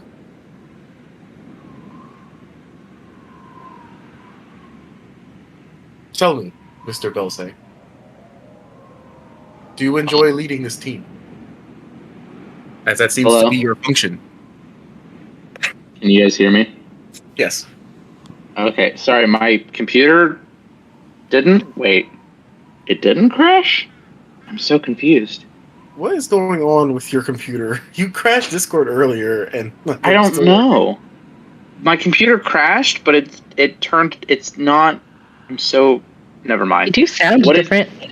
Well, I switched to my headphones purely on my phone, but I guess my computer's not turned off. I don't know what just happened. That was so weird. Let me see if I can connect it back to my computer real quick. Sorry about that. So your future computer is trying to reboot present computer. Solitude will saunter. She'll saunter out of her boudoir and lightly tap on Liron's door. Excusez-moi, Mademoiselle Liron. Est-ce que vous avez? Are you there? Yes. Hello. And in Liron fashion, the door will open with a mage hand. Yes. What is it, Solitude? You may enter. Hello, can you hear me, guys? Yes, we can hear you. Oh, I'm so sorry. All right. Sorry. Good. No, I didn't mean to was snap. just Sorry. I was just trying to let you know. Yes, we heard you. I'm sorry. No, you're good. I love you. It's all love here. It's all love here. Well, I was, I don't know, wondering, we've lost Tiris and Rock for the time being. And, I have these, and she pulls out, the quartz spell gem. I have the spell gem. I used it to house the comprehend languages. It is empty now. I was wondering if perhaps you had a spell or two you could toss in here. Oh, certainly. What is its capacity? It is more for not the beginner level, but not the advanced. Kind of like maybe if there were levels to spells, I would put it at like a level 2. Oh, like a second tier spell. Okay. Wait, a second tier. It's a tier. That's exactly how to describe it. Okay, certainly. Is there any specifics that you would like to put of utility or? I do not need the damage, so perhaps anything involving the stealth or silence or I have one that I think you'll like quite well. When you say stealth. Oui. You recall. I know that you are quite adept at that. Oh. How long does it take to... You have to attune to it, don't you? To put a spell in there. Yes. Okay. Leave it with me. At your leisure. And I will have it filled up for you by morning. Merci. Is there anything that I can do or get for you? No. Oh, I mean to ask, did you ever finish Tusk Love? I most certainly did. She blushes a little bit. Then, I did. If you liked that, you might enjoy this one. And she will hand you a book that she has on one of her shelves called Dragon's Horde. Horde with a WH. Oh.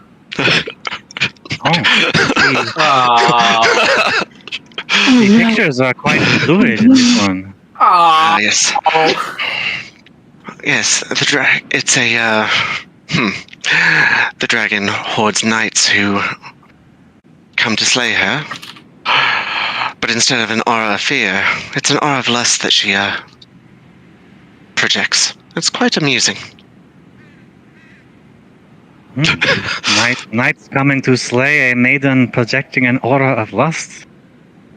Sounds pretty naughty.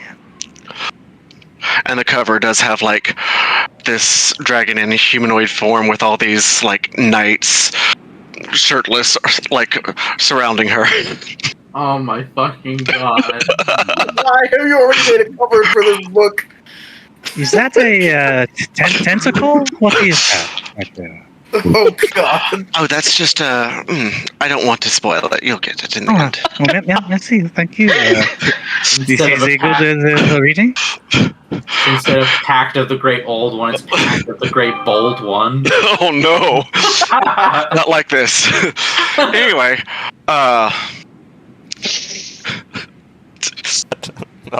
Dragon Horde. Is that the name of it? Dragon's Horde. Yeah, okay, let's see. Adding it to his inventory. I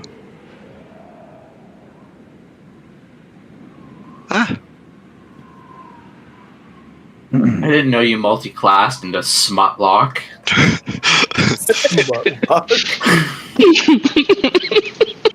Send help. There you go. Back to the erotica. There we go. That's the spelling. Thank you. Okay. I was trying to be, proprietous when I spelled it. No. I like to think that what you were saying was Dragon's Wired. Just... bless your heart. But yes, Mr. Belsay, Mr. Belsay Pawn, do you enjoy leading this team, as that seems to be your function? No. I don't imagine I much enjoy leading anyone into anything. I never much quite enjoyed that position. Every group must have a nominal creature at its head. Well, if I was at its head, then this body has failed because it would seem the rest of my body does not react to the commands I give. Regardless. I think that has been made quite clear by your, just your existence in this group at the moment.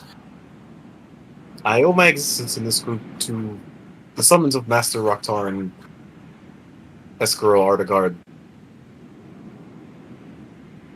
Solitude saunters in. It still sounds like a squirrel to me. However, I like that, Legs. However, it's not simply about giving commands, Mr. Belsay-Palm.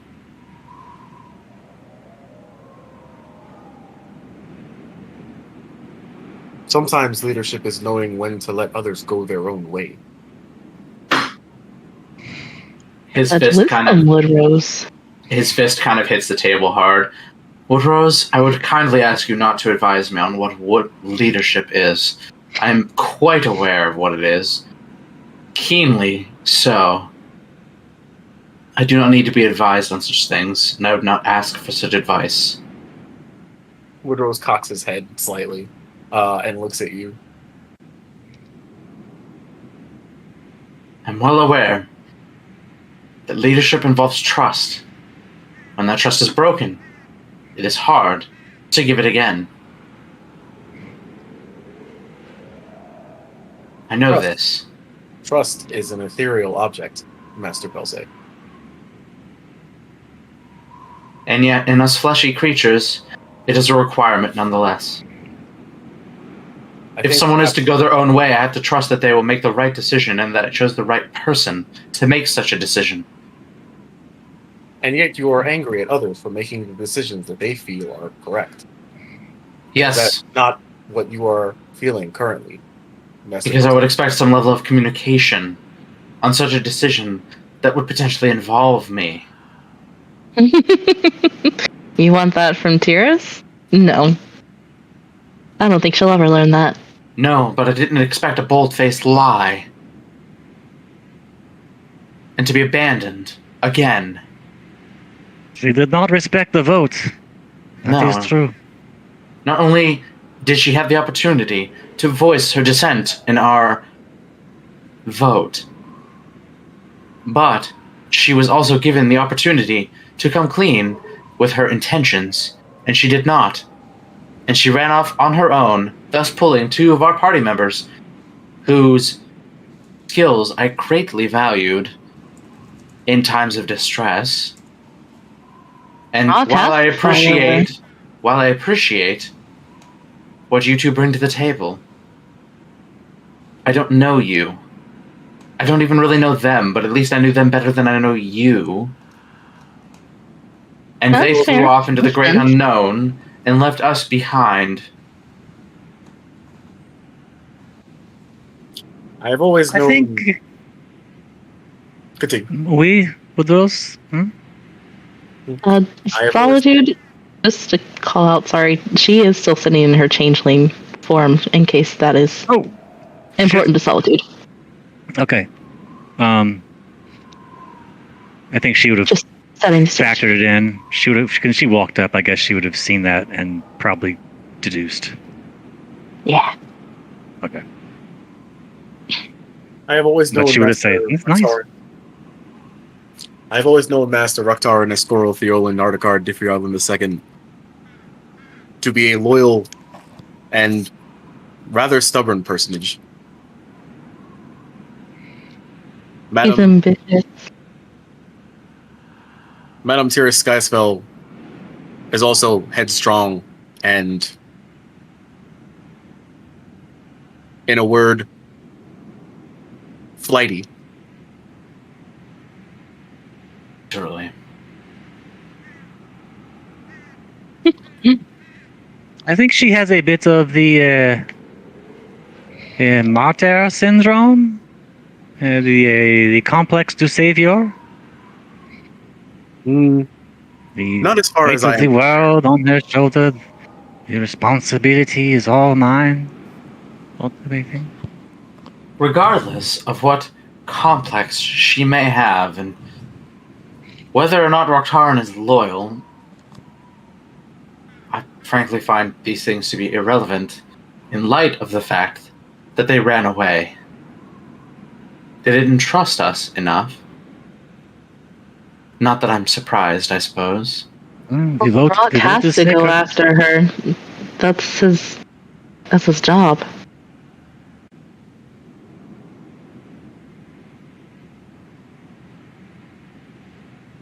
Monsieur Belce, they might not have had as much of a say in this matter as you think. It might have been something ordained by powers greater than them. Solitude, with all honesty, had they spoken up, I would have said, "Fuck your book," and we would have gone with them immediately. But instead, they decided to vote for the book and then leave us to go fetch your stupid fucking leather tome with your big beast. Don't call it that. How loud is Belce talking right now? It sounds like he's not quiet. He's talking. Leadership Being voice. a so-called leader does not involve the insults to your companion, does it not? No, but had they spoken up, I would have said to not go for your book. Had the vote been in the majority, I would have gone with the majority. You're preaching to the choir. I agree the vote is sacred. That is what perturbed me the most. Right. So I could give a flying fuck about some greater motive had they just spoken up. But they didn't. They lied. Pierce actually did vote to go to the wastes. Also, Rock didn't lie. He literally left it in front of your face. But that's not how Belsay sees. That's my point. Is that Belsay doesn't see it that way. To Belsay's objective, to be honest, it probably looked like Rock got kidnapped by Bluey, and I'm not saying this jokingly. Like, at no point did Rock make it clear that he was going to leave. Bluey grabbed him and then flew off. So, I thought giving him back the Ring of the Ram was like his way of starting to say, that's true. That's true. He kind of did that before. Yeah. I'm out of here, but I wanted to make sure you had this before I left. All right, I don't know. True that. I think Belsay's this could be just also Belsay's irrational sort of frustration at maybe his perception of the team breaking down and his inability as the perceived leader to do anything about it. And he could just be kind of lashing out in frustration because he's just he feels like it's his fault that they couldn't tell him that or have this open communication. So I think he's lashing out in just frustration because he's still kind of a young guy. He's 28. Yeah, he's 28 years old. He's not, he's seen a lot, but he still has, I think, a lot of maybe self-importance as someone who is apparently being perceived as the leader of the group, even if he doesn't necessarily agree. So I think it's maybe even potentially just coming from a place of immaturity that he's unwilling to accept that other people might have agendas. Yeah, it's not his fault and that they have agency in this. And I think he's sort of taking that a little bit too much on himself. So for the record, this is not Steve lashing out whatsoever. I love it. No, we know. Well aware. Yeah, Woodrose will say this, and he will say, Master Belsay, perhaps when we encounter Madame Tiris, Elipha Skyspell, and Master Rocktaran Escoril Ardagard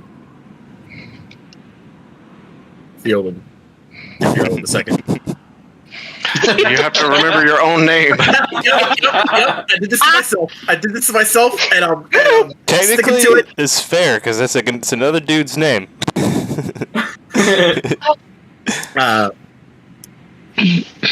When we encounter them again, perhaps they will have learned something that will allow them to more easily listen to you in the future. Perhaps this is a lesson that they needed. Perhaps there is information in the world that they require to be better fleshlings. I frankly do not care whether or not they needed this lesson. I'm more concerned with the fact if we find them and they're dead, and we weren't there to help them. Do you see the problem? Then that is a choice that they made and a consequence that they have reaped. Right. The anus is on them. Oh my gosh. It is not your fault, Master Belsay. I disagree. Kindly, Woodrose. Do you believe, Master Belsay, that you are in control of the world? Not at all. That you can prevent all death and all loss? No, but if I am the perceived leader of such a group, then perhaps the lack of decent decision upon my teammates is my fault. Don't you agree? Or what else is the point of a leader if not to take accountability for the actions of those held beneath them? Is it? It's a very military point of view. Wait, Mr. Belsay, if it makes you feel any better, I do not view you as the leader. Solitude, you're so helpful. You don't view anyone that isn't your patron as the leader, to be fair. I don't even view myself as the leader, but if I am to be perceived as such, then I should take responsibility. Is it your way or the highway, then, Master Belsay?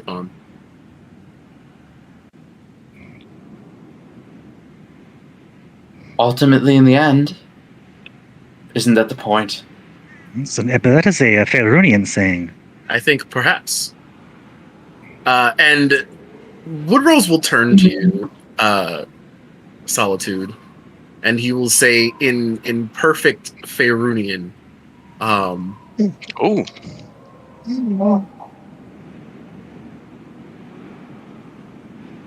I have very easily understood your dialect, Madame Solitude. Most fascinating.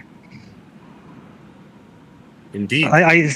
Does your programming include training on my language, or are you simply mimicking my accent? As a reconnaissance Warforged, I have a very wide database of languages, and I have a very strong ability to synthesize different dialects. Oui, Michel Woodrose est une mécanique tant étrangère, non plus. La version est le contraire, Madame Solitude. This has gotten quite interesting. I'm sorry to hijack the conversation, but pretty cool, eh, Tally? Hmm?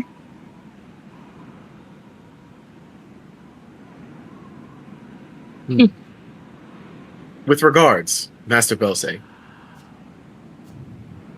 I fear that the more you try to tighten your grip on this group, the more things shall slip between your fingers. I think perhaps you might consider an alternative approach.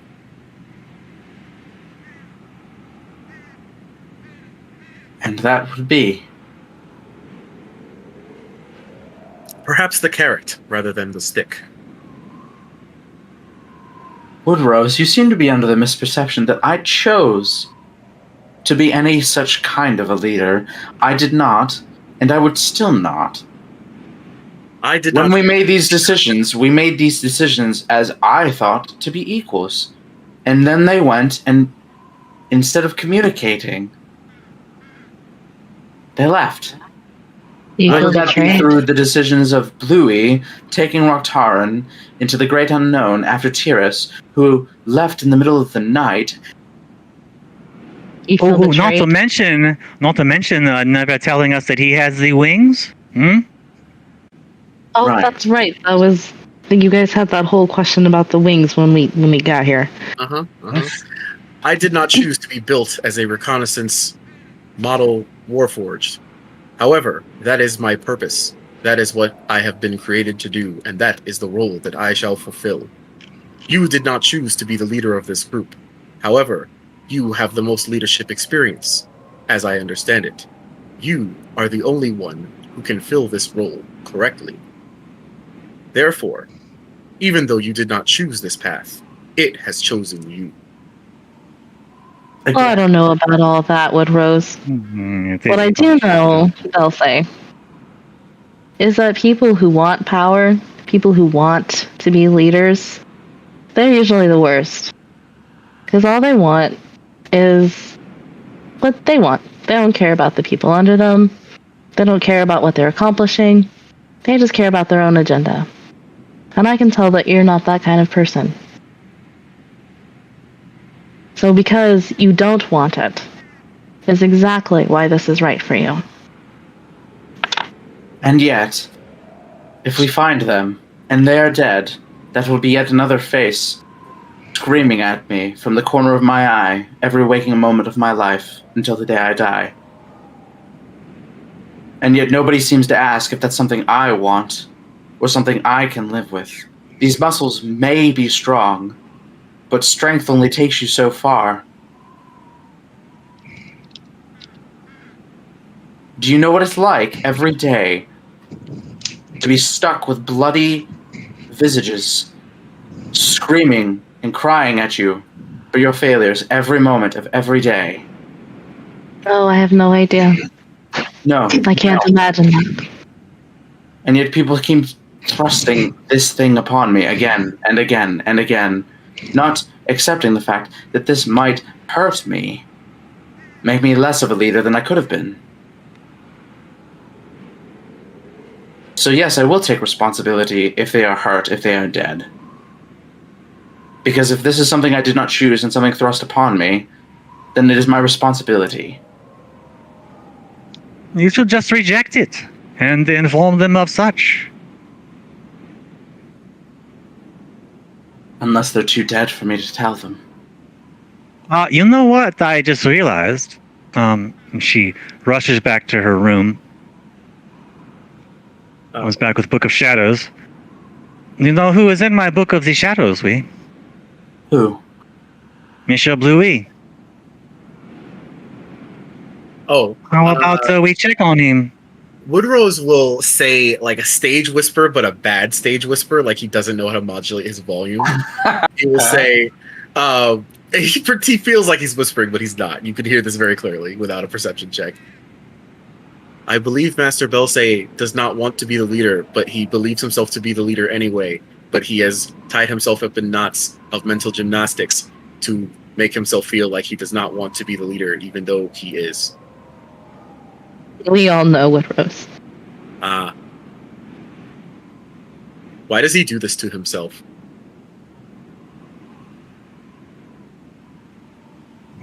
The world is more complicated when you're not a reconnaissance Warforged. Indeed.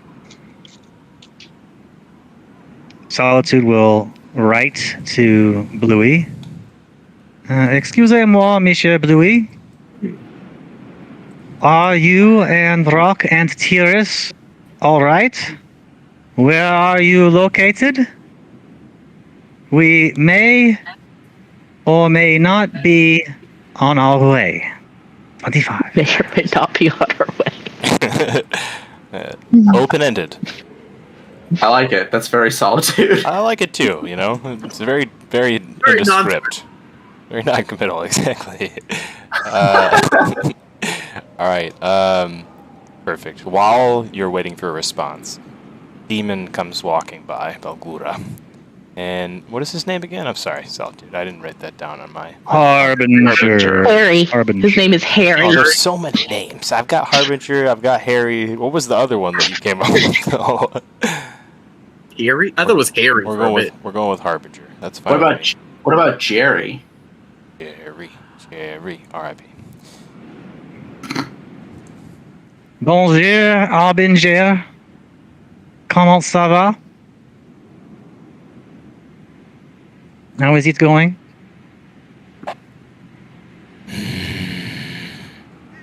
He says nothing to any of you, nods to Solitude, walks past all of you, not really pushing you away, but he doesn't leave much room to not do that also.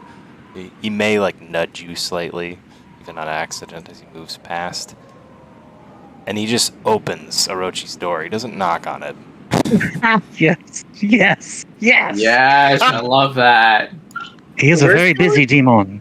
He is a demon about town. He's going to Orochi's room? Yes, and then he closes the door behind him. Slamming it, to be precise.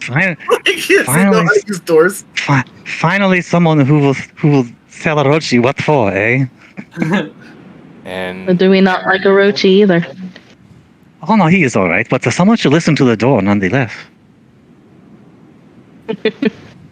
So, I was already going to do this before you opened the door, so this is not me making this up on the spot, but when he opens the door, Orochi's in the corner of the room near the fireplace, and the same face spirit that he summoned has like an ethereal chain around his neck and a bolt through his throat.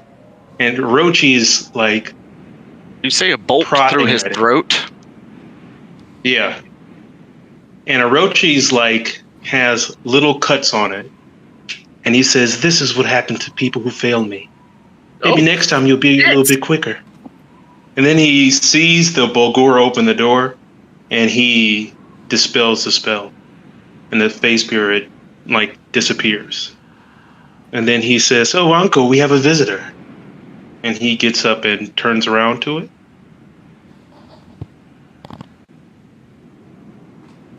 he pulls from... you know what? I'm going to message this to you. Inky? Okay, Orochi just went up on the creep factor. Just saying. Yeah. But, yeah.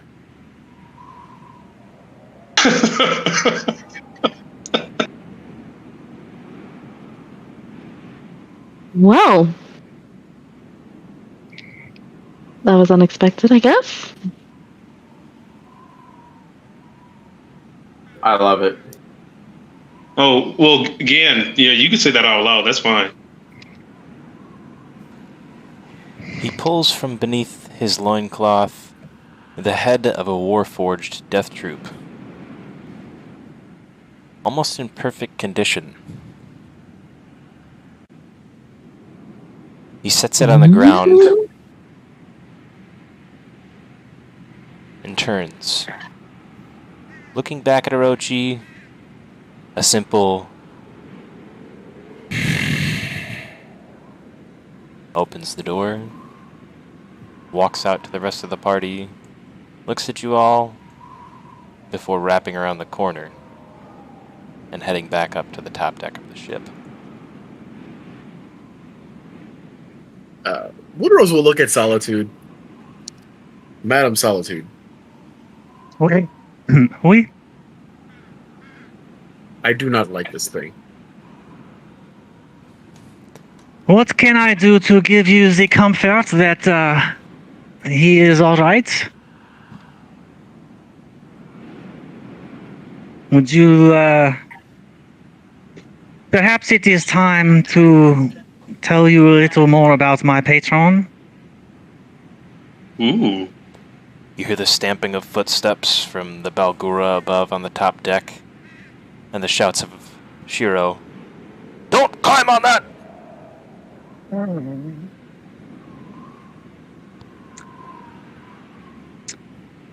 Yeah, if that will allay your fears, you must promise me the confidentiality most extreme.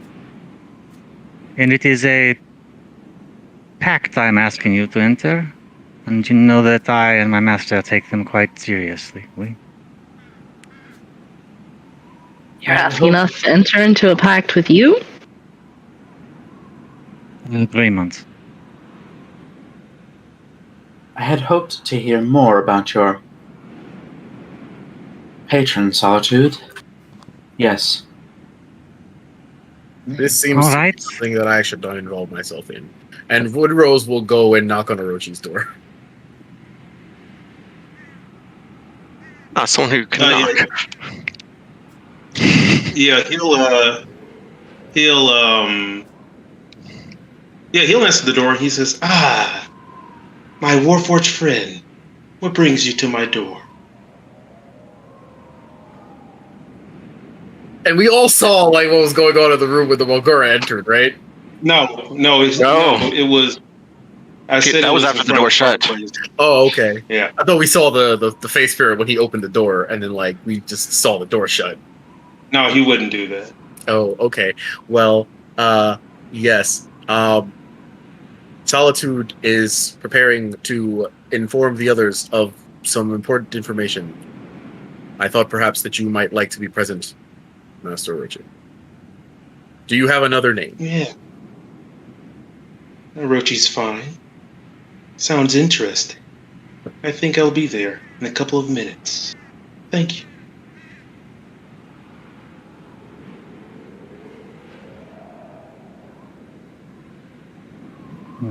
I'll message spell Lear. Yeah, he'll meet up with Leron, you should come here. I am sensing a bit of tension amongst the group. I think maybe I can give you a bit of an explanation of things to hopefully calm you all down.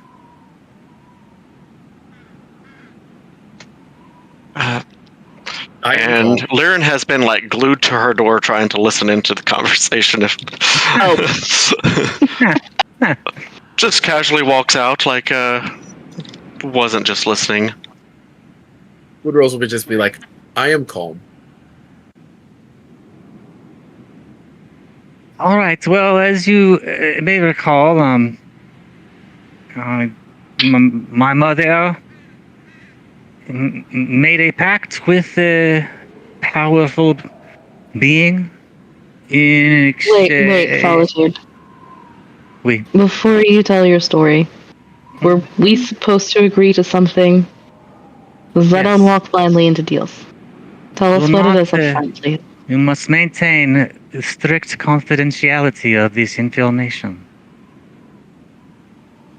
Oh, sure. I mean, do you have enemies or people trying to, track you down? That is irrelevant. Oh, really?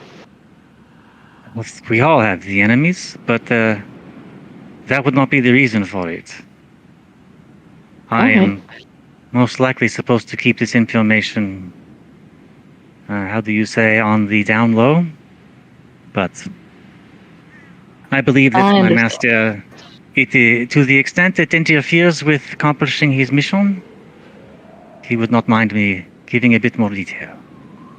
So, you two do not know, she points to Woodrose and Tally. The rest of you do that, I do not know who my mother is. She dropped me off as a baby at an orphanage in a place called Baldur's Gate in Faerun, where I am from. And knowing that I would be alone most of my life, probably, she gave me the name ironic of Solitude. I do not know who she is, but I do know that I was given to my patron in exchange for her receiving great power and abilities from him. That was his price. That was his pact with her, so to speak. So from a little baby on, I grew up in the orphanage at the Baldur's Gate. There were the headmistress was a Mrs. Hargrave, and from the first moment that I could remember, I always had an imaginary friend. That is my first memory. His name was Kevin, and I spent most of my time from little girl on playing the games with Kevin rather than doing anything with the other orphans. Once we got a little older, some of the other children began to pick on me, make fun of me, bully me a little because I was always alone or playing with this imaginary friend. And as they got older, at 10, 11, 12, it started to get a little rough. They would hurt me physically and torment me emotionally. I'm sorry, that's terrible. I suppose it was around this time that some of the bully children started dying. One tripped and broke his neck falling down the stairs. Another one choked on a bone in her soup. Another one, a girl particularly nasty, died in her sleep after getting a strange fever. But one by one, all of the children who were bullying me died. Mrs. Hargrave, I cannot blame her, I suppose, confronted me one day and accused me of killing the other children, and me being but a little girl, defended myself as I could. I told her what I knew, which was that Kevin was the one responsible. She did not buy this, not one bit, and called for the guards and reached to grab me. And as she reached for me, the room grew cold and the ground beneath me opened up. A giant icy claw reached up and grabbed Mrs. Hargrave and drug her below. That sounds terrible. Absolutely. How interesting to have such a protector. Oui. So, a moment later, the hand and the arm re-emerged from the ground and presented itself to me in complete form. And it was Kevin. It was him, but for the first time, he told me his real name. He said, my name is Levistus. I am the archdevil of the 5th level of the 9 hells. Stygia. And you are my agent, and I am your protector. From a pact made with your mother years ago.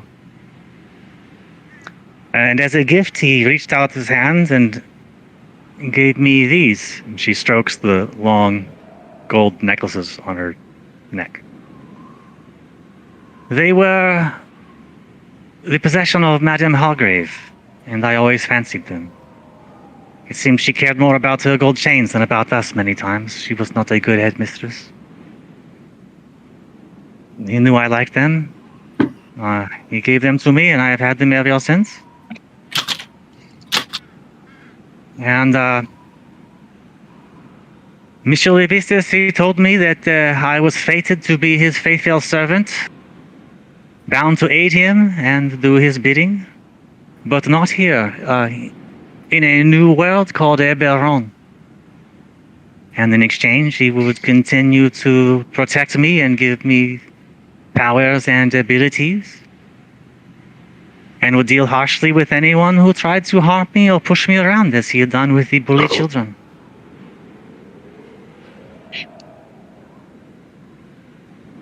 So he then created a rift in the air, a shiny blue rift, and told me to step through it, and I did, and that's where I emerged in Eberron, just on the outskirts of the mighty city of Sharn. And from there I made my way into the cogs and went from there. I have not been made this a secret. He has told me that the mockery has a most terrible fate planned for this world, and that he must be stopped at all costs. So that is my mission primaire, and his, and fortunately ours too. So he is the one who gifted me Arbinger. I do not believe that so long as we maintain this path, that he will be of any threat to you. In fact, if I had to guess, I would say that he may save your lives, or mine, on more than one occasion, as the days and weeks pass by. I can tell you right now, he's quite useful.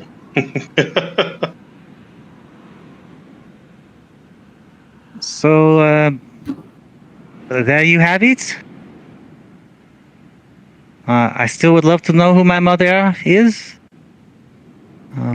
But you never know. You never know. I think you came out for the better. You lost a mother, but you gained a powerful patron. That does seem like your mom got the short end of the deal. That is the way a lot of these arrangements go, do they not? It is, yeah.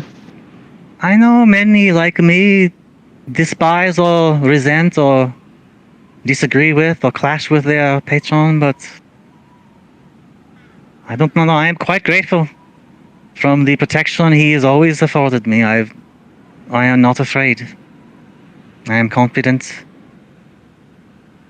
And Do you believe your mother to still be alive? I don't know. Perhaps.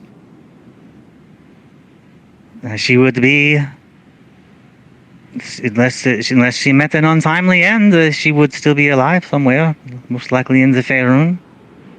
I doubt she wanted to know anything about me. It'd probably only make her sad.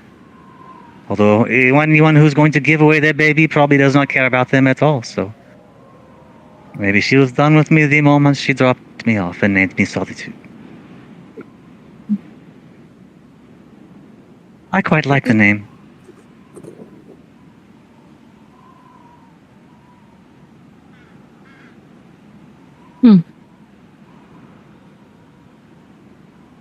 It's a good name for a tiefling, I think. I agree. Except that you're really not alone, are you? You have your mysterious, not so mysterious anymore patron. It is true. Seems like he's always watching. Never been alone. Ever. Nor will I. So I guess the joke was on her. A friend to the end.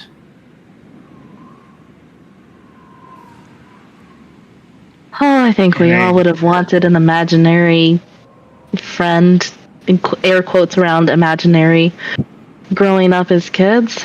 Wouldn't we have all have loved to have somebody secret, special that we could have talked to growing up?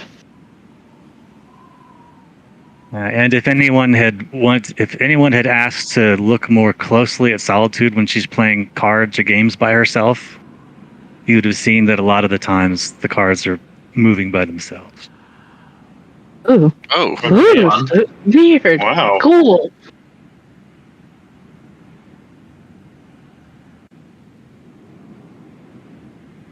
Guess I never would have thought to look. No, I never would have thought about it. Well, Mr. Solitude, I must ask, do you feel comfortable in the functions that you perform for this master of yours? Oui, I do. Would you say that you are happy? I am quite content. I think happiness is a fool's errand. This world is not a happy place. And to be happy is a foolish goal. I think contentment, joy... sorry, what? And would you say that you enjoy your duties? Oui, for the most part. Yes, I do. I have no regrets. If this is how my life is supposed to end up, c'est la vie. I am content. And he will clap you on the shoulder and say, "Then this is good. I have no concerns for you, Fleshling." And I do not want you to have any concerns with Mr. Harbinger. I do not think that he is going to present a problem. I think that the ones to be most concerned are the Mockery, the Lord of the Blades, and quite frankly, Mr. Rock's little shadow tattoo. And you fully trust. He does not like it when I get pushed around. And you fully trust this figure, and he will point at Orochi. What? Orochi? He is what we would call an odd duck. But he seems to be a crafty fellow. Not in possession of multiple ducks, and are only in possession of what I assume to be a singular duck. He is indeed an odd duck in that case. Well, you can turn into a duck, can't you, Woodrose? I can, but I am not a duck at all times. Therefore, I would count myself as half of a duck. Oh my gosh.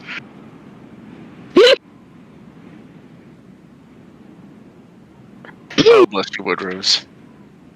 I know that the party has had its disagreements with Orochi. I did not share in those disagreements. I think Orochi is fine. He, like all of us, has his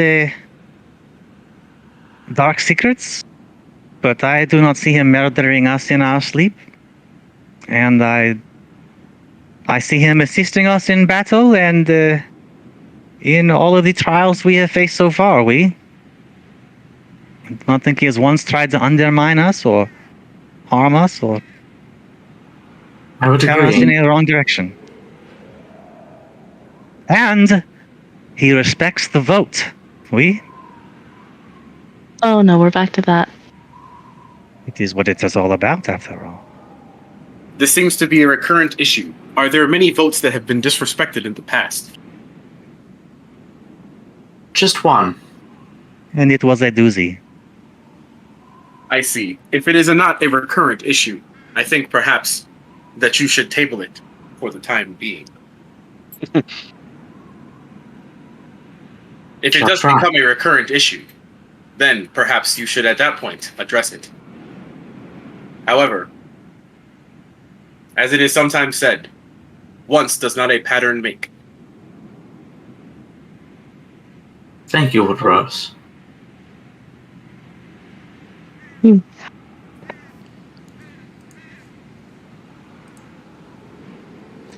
Just gonna say it again. I love Woodrose. Oh, I do too. He's amazing. Well, if this discussion is over, I think I'll excuse myself. And he'll get up and he'll go back to his room.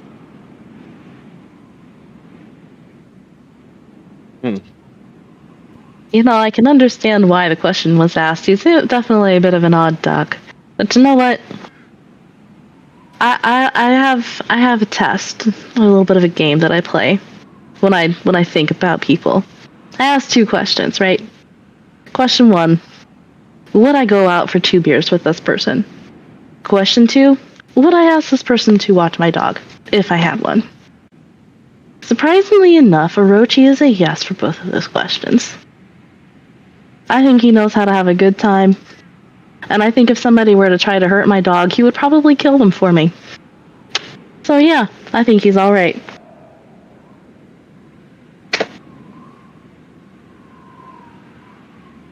I like that line of reasoning.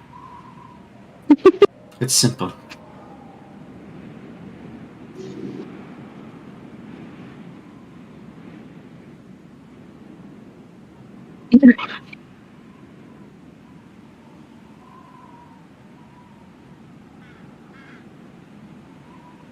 Well, that was a lot. So, unless anyone who tries to hurt your dog, a typical humanoid response. Is what? I didn't hear it. I didn't hear what you said. Someone who tries to hurt your dog, a typical human response. I think it depends on the... No, that's a little drastic even for most people. Not for me. I've heard of... Okay, John Wick. Yeah, we have heard of an entire series of stories about a man who went on a terrible blood rage of vengeance when his dog was killed. I mean, it makes sense. Dogs are amazing.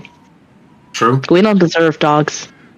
Did anyone have pets with them before they came on this mission? In a way. If you would like to meet... His little mechanical hawk will kind of like flutter out of his chest cavity. Ah. Yes. This is... What is it? What is its name? This is Archimedes. He is the first creature that I have fabricated. He is quirky in some ways. It's a shame it's not an owl named Archimedes. No, it's a hawk named Archimedes. That would just bring back Sword and Stone vibes. Monsieur Belser, what's yours?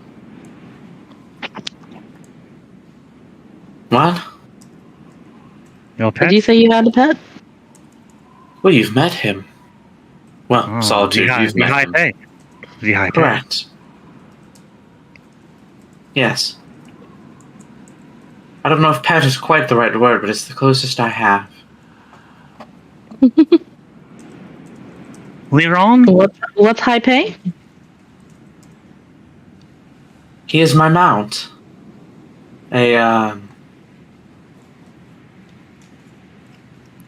A horse of a kind, if you will. He's down below in the stable, if you'd like to meet him. Oh, I'd love to. Pretty cool. Horses are great. Check him out.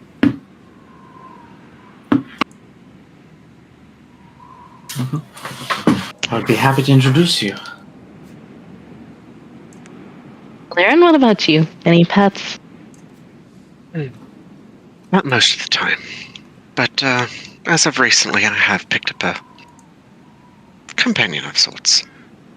Really? I haven't seen anyone around. She's been around. She slings more than I do. And that's saying something. Oh, goodness. We shall never see her. Sounds like a cat. What is her name, Liron? I haven't asked her.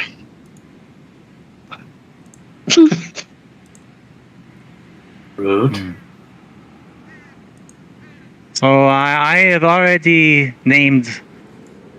Oh, never mind. Okay, get on that, Liron. Tally? Anyone pourquoi? Oh no. I mean, I had a little hamster thing when I was a kid, but yeah, that didn't go so well. I haven't had a pet since then. The hamster experience is one most tragic. Yeah, it was. That blue Orochi? But he went back into his room. Being antisocial. Yes, he does. Yeah, he's in his room. We all know Orochi tortured and killed his pets when he was a boy. Oh shit! Wow. No way, dude. Took care of that snake the whole time. Yeah. Yeah. Oh no, you're in your room, antisocial Orochi. Go back to sleep. It's the other pets that he fed to the snake, you know. Yeah. He ate them. Orochi's pets were feeder mice. He likes feeder mice were his favorites. That's and guppies. nature. That's just how nature works. Yeah, that was going to happen anyway. Inevitable. Yeah. You know. Never mind, I'm not going. So what are we going to do with? I checked my book. Has Bluey responded?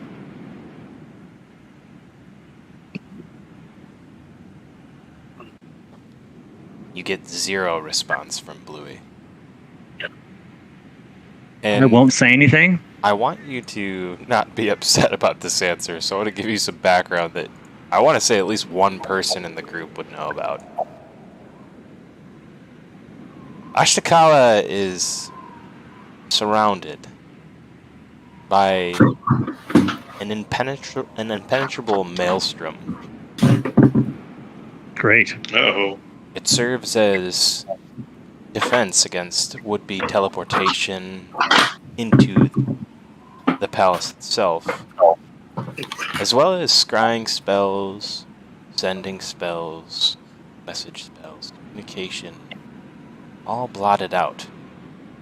Thus, your response is nothing. You shouldn't have told me that. I figure if enough of us had been around, you know, we would probably be knowledgeable of that. Yeah, I want to say that a great, massive, like, swirling thing like this would probably be something that would be well known to most. It would sort of be like someone the would have same brought thing it as up like the when it was- glowing chasm or like the Mournlands. It's a pretty large area, you know. So even if you haven't been there, it's like you're an American and someone says New York City. Mm-hmm. You know that there's a big statue there. And a bunch of big buildings like the Empire State Building. There you go. All right. Well, someone would have brought it up then when I tried to cast sending at the very outset. Most likely us. Okay.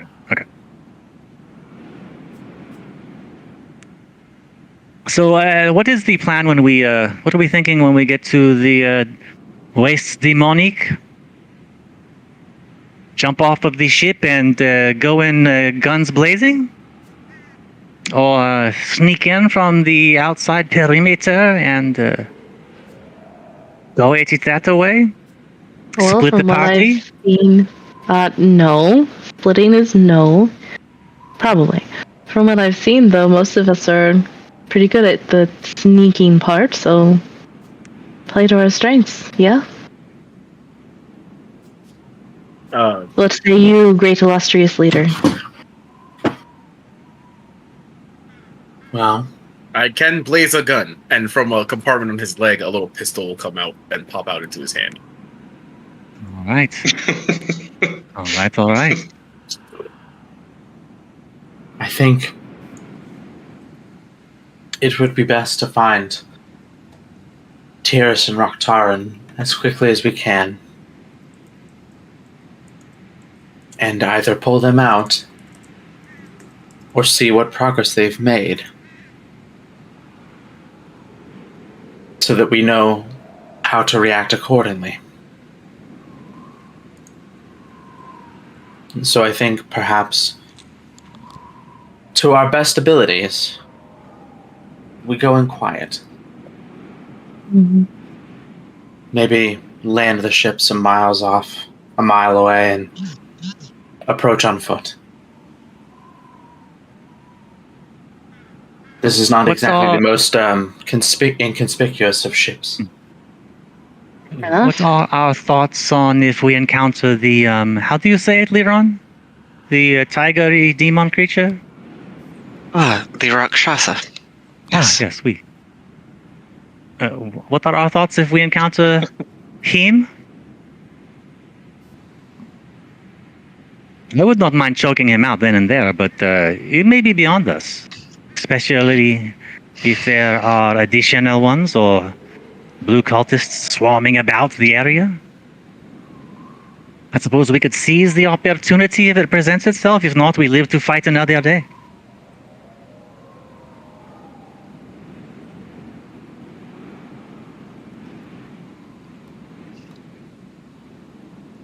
Then it is decided. We shall go and see. But so you know, if I get close to him, I've got a killer satchel waiting for him.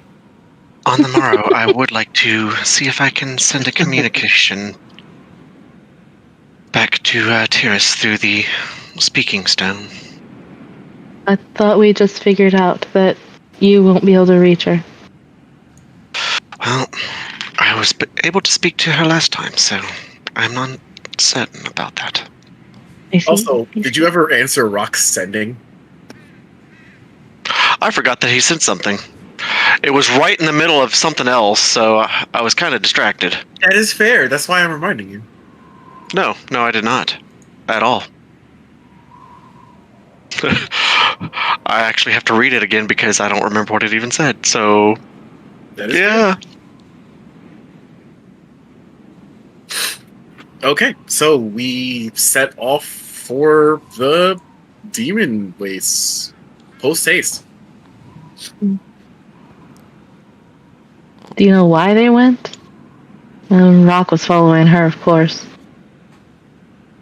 Might as well future Therese is imprisoned by the council. That's right. Something about saving her. Yeah, but no, never mind. It sounded incredibly complicated. Do you think that she's gonna be in trouble and need a rescue, or do you think that she's just being nosy? Ooh. And what about this dilemma? What if we get there and we only find present Tyrus?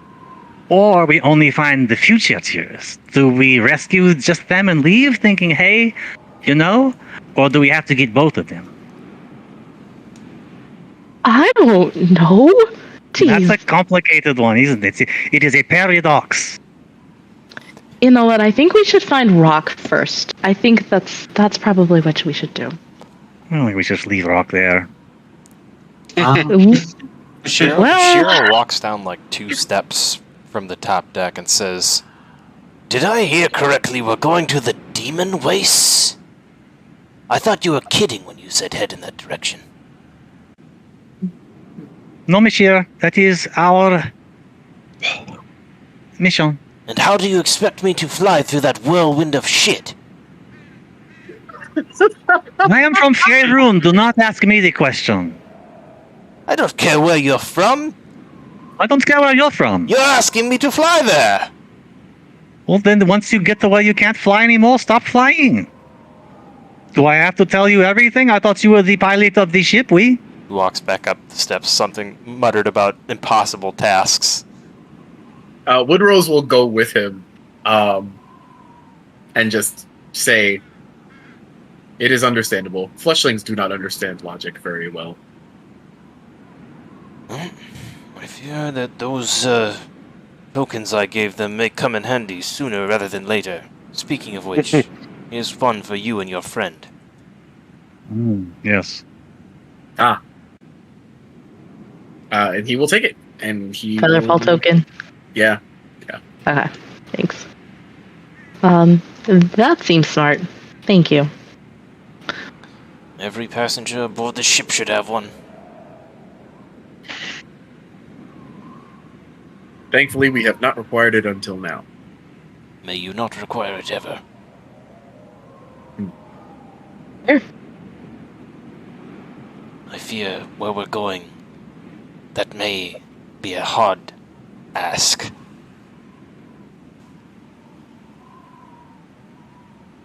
And Woodrose will pat him on the shoulder. Like, these silly fleshlings, what are they doing? I don't know.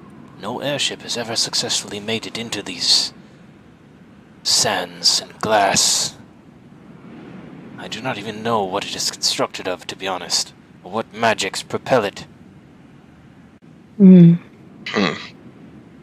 I assume that all of you like this airship a lot and you want to keep it, right? It would be preferred.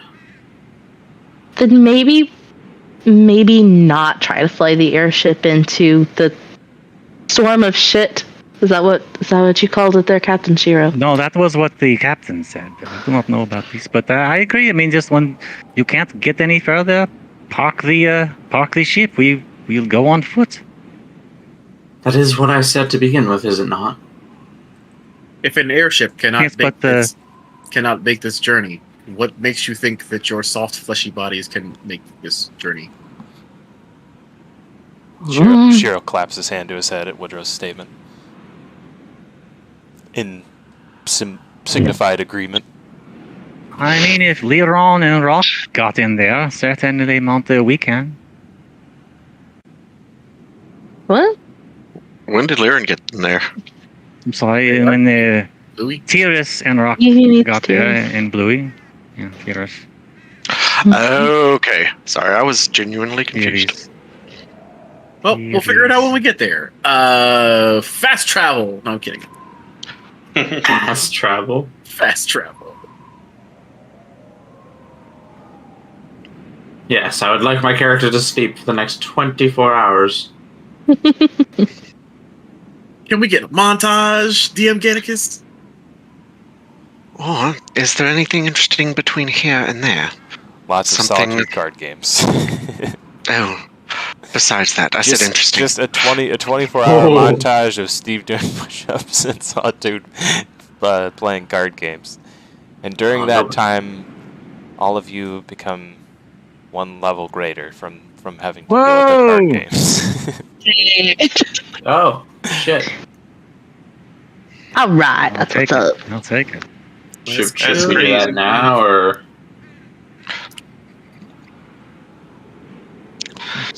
Nice.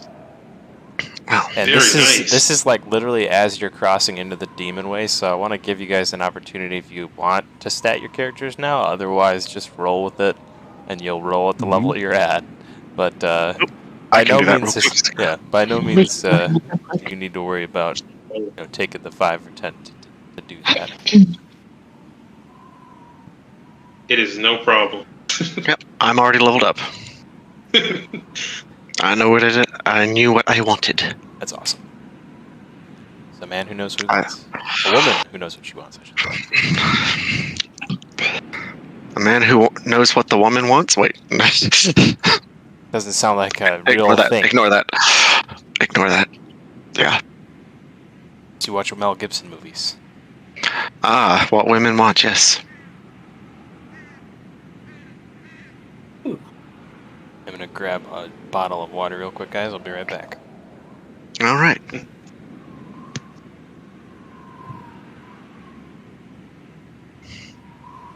Cool. Hey. Level up.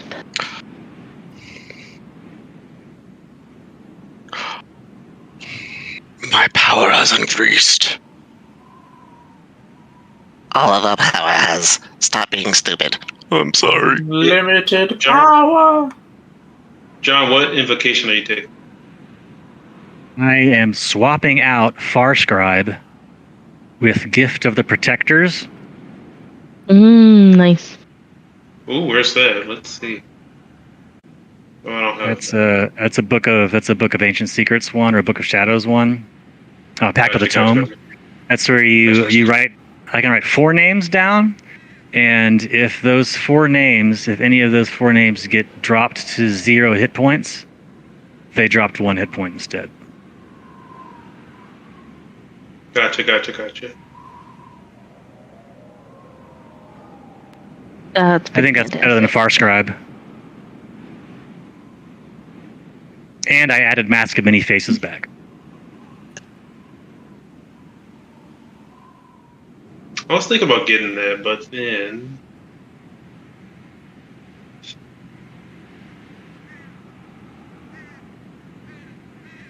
Fifth level spell. I don't know what I want over here yet.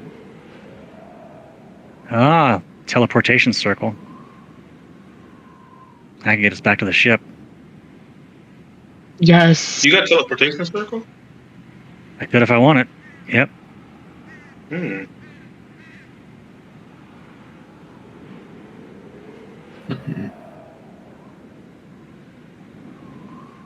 Jeez, planar binding.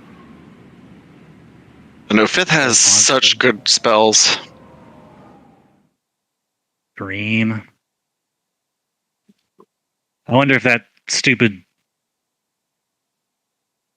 shitstorm would protect against a dream spell, you know? Probably not. Oh, Dream is such an amazing RP spell to take. And it makes me kind of sad that half of us are elves and don't dream. Yeah. Still, so good.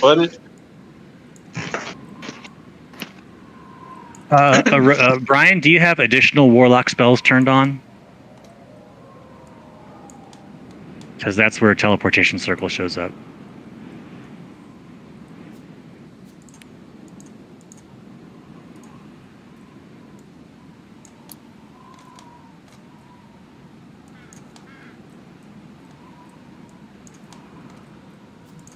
I think that's what I'm going to take.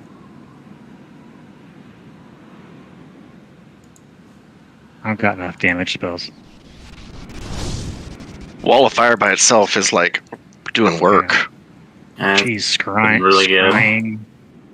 But if we need transpo and we don't know about Tears' situation, I'll take teleportation circle. Seems I'm like a player of the team.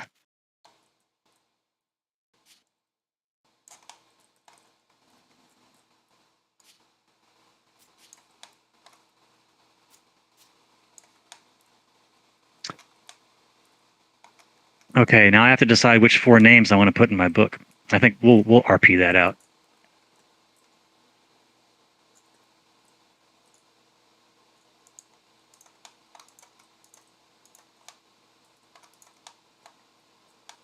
So what are you taking, Orochi?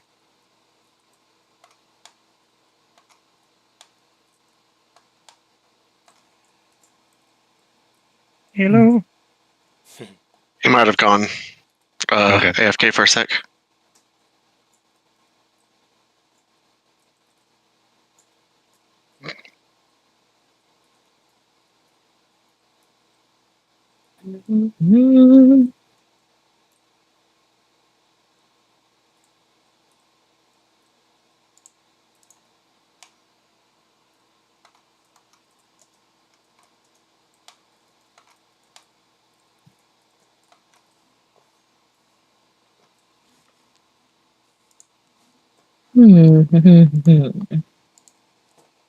Fourth level spells for Tyrus.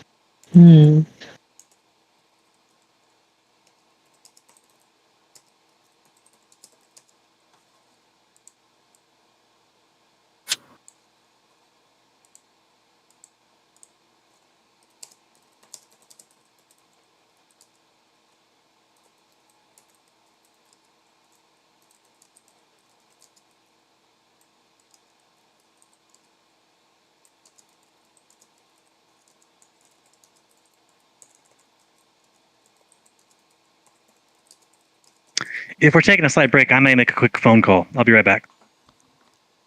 Go for it.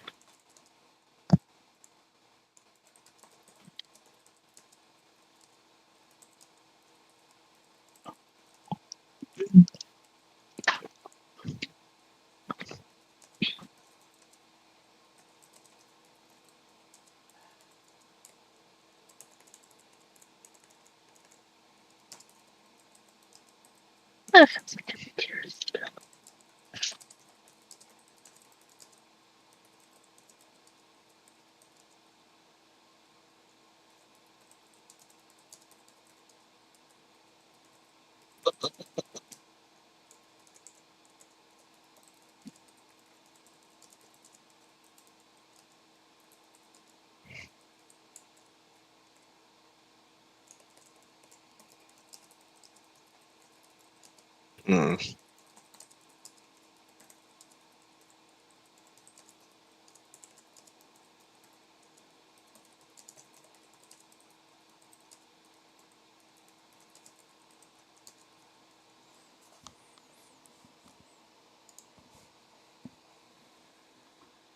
I can't wait till you guys meet back up with Tyrus.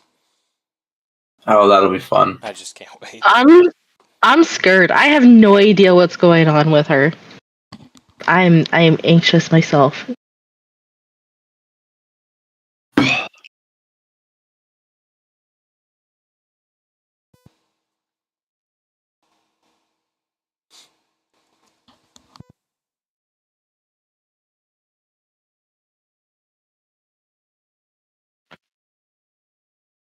It'll be interesting, that's for sure.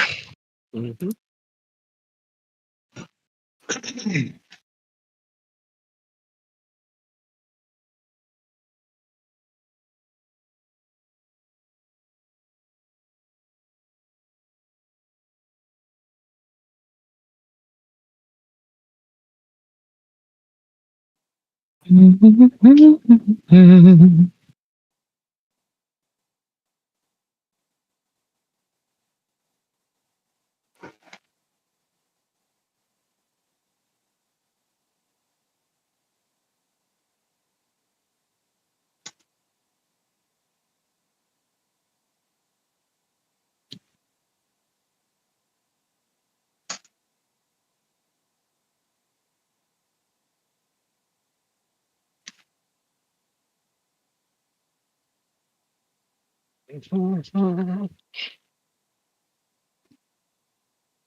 Ooh, right. I forgot about that.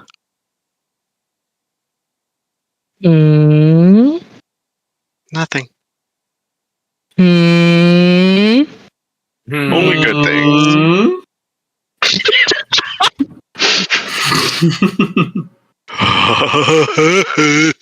Oh my god. Oh my god. Oh no! Nope. Oh Nope. Check your DMs, Adrian. He is Woody, you know. I was gonna start calling him Woodrose, but he just confirmed that it's actually Woody.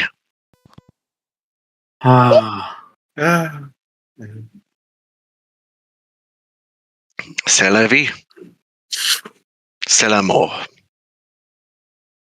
Just say less. Oh, sorry. Oh, okay. You guys interested in getting scrying? Interested in getting what? Scrying. Scrying? Oh, scrying. Scrying is super.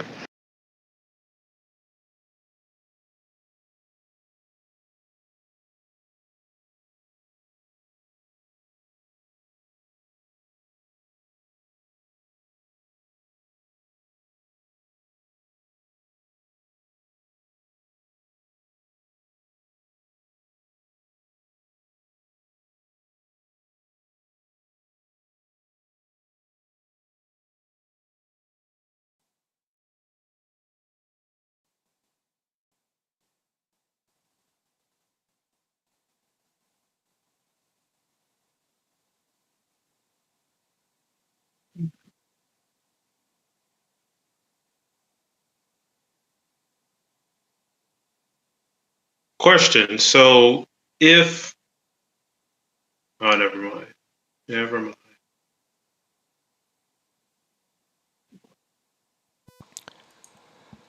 Right, information exchange is complete there, and I'm back with you guys here. Ooh, I made something dark somehow. Yeah, the map is purple. Yeah, I was wondering what that was for, but Oh, I'm on a completely different map. Sorry about that. Yep, you guys' map is also purple. That was the Maelstrom. As we prepare to come back in here, make sure everybody's here first. I guess I should do that. Hello. This is Steve. Yeah, I'm here. You got a John out there? I know he stepped away for a moment. I think we're just waiting for John.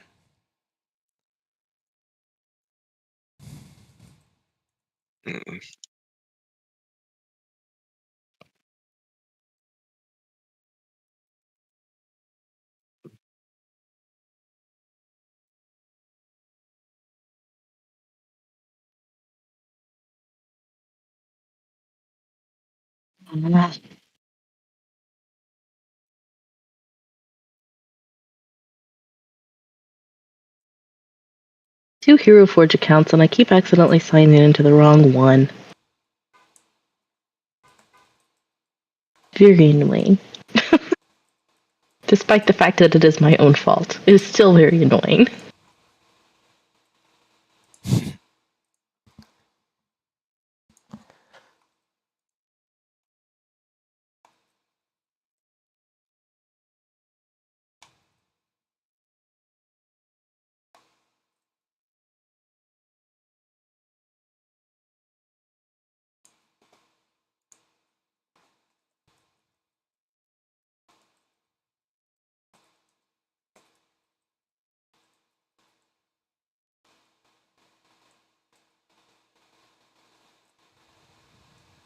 Hello, I'm back. Can you hear me? Well, hey, he does exist. They do exist. Hey, you recognize that one? I'm a old school commercial aficionado too. That's the only commercials I've seen since I haven't seen like actual commercials in probably years now.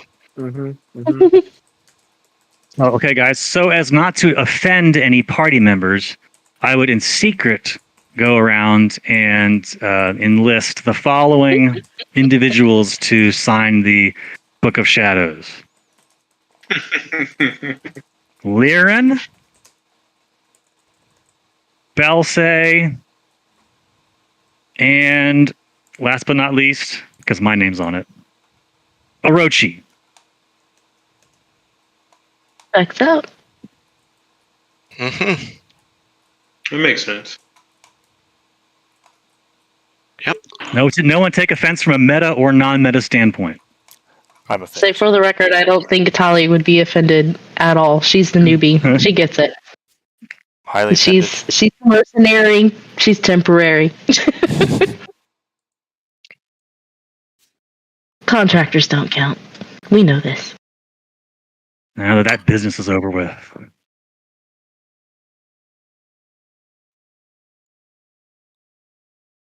Were there spell components on the ship, Gan? Yes. Yeah, various spell components.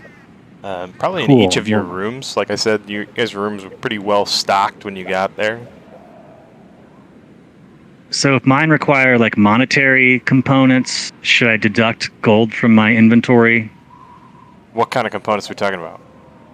Teleportation circle requires rare chalks and inks infused with precious gems worth 50 gold, which the spell consumes. Rare chalks and inks infused with precious gems. No, I'd say that you'd have that in your room. Okay.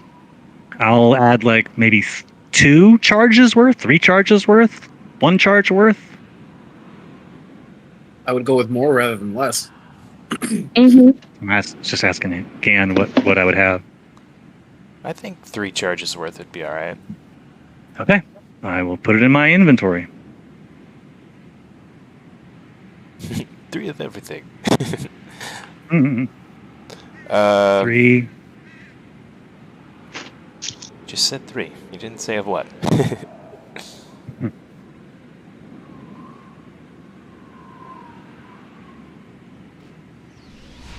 Alright, well... After about... roughly the estimated time we talked about travel, suddenly Shiro gives warning down below that the Maelstrom approaches.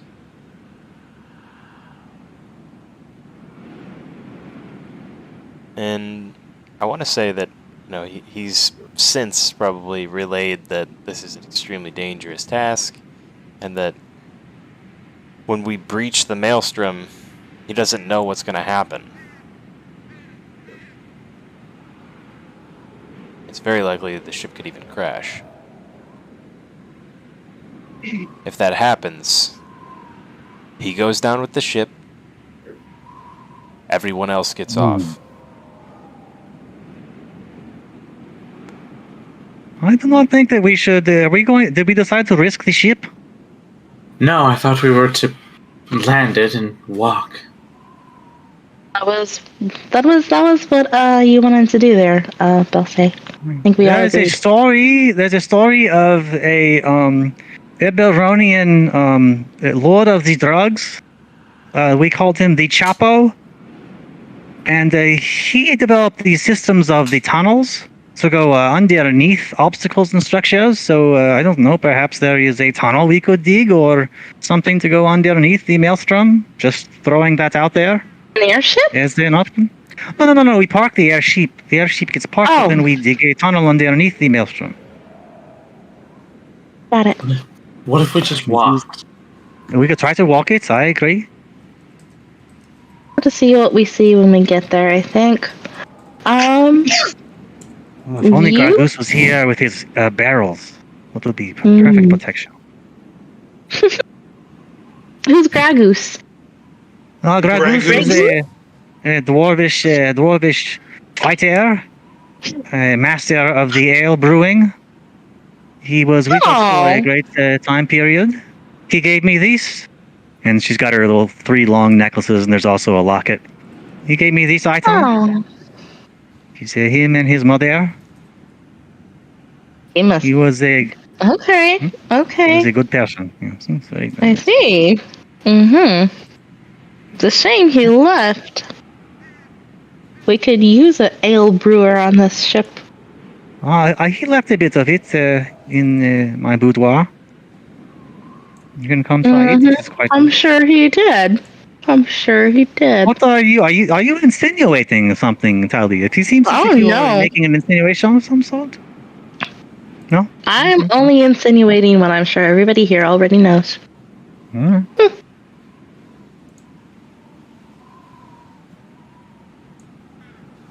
I do not want to get torn to pieces in the Maelstrom.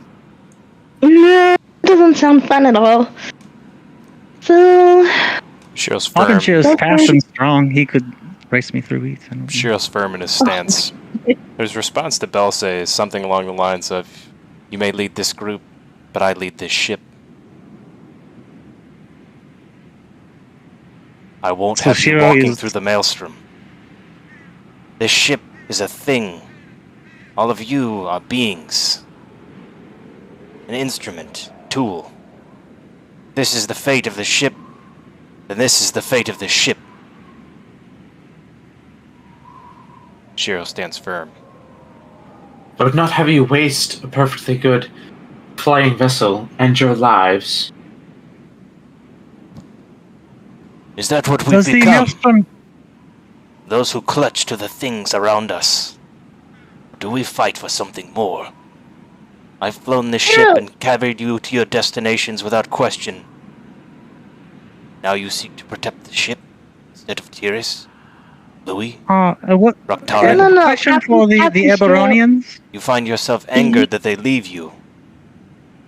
Yet you would risk quibbling over this matter, walking into a storm of literal shit. So you're saying it's impossible for us to walk through? Is that what you're saying? Won't be fun. Could we drop in from the top? Does the storm have a lid? Joe just looks at you. I am not from here, Shiro. Shiro doesn't understand if that's a joke or sarcasm based on all right, Shiro. I still think you. Others. I'm getting on my last nerve. I would much rather. Shiro's is already gone. I would much rather, if there is such a storm, to have solid ground under my feet than to be hundreds of feet in the air, were the ship to crash. Well, the other part of this is that we need to be able to get out. There's absolutely no point going in if we don't know that we can get out. And Shiro, that's you. From a meta perspective, too, to help you guys understand, imagine a ring around a city. And the ring has a lid. Solitude. So we'll call it a dome. Yes, see? There we go. See, that was what I was getting at. There have to be secret tunnels outside. It's a dome. It's not something that's all-encompassing. Something that can be pierced through, perhaps. That is Hero's intention. To get you through and to the other side safely. That is his purpose. That is why he stands so firm. Tunnel is an option. I would much rather take the time to tunnel it seems like such a waste of a ship. When we could walk. Hey, Woodrose, could you make some sort of a metallic creature that we can't walk? If it were that... Master... They're smart. They're not going to make it that easy. Master Shiro, can you take us above the storm? Oh, there is a lid. It has a lid. Can you take us above the lid? The dome. The thing. Can you take us? Ooh, and then we fall through individually at the great speed? I will get us in. What's the plan, Woodrose?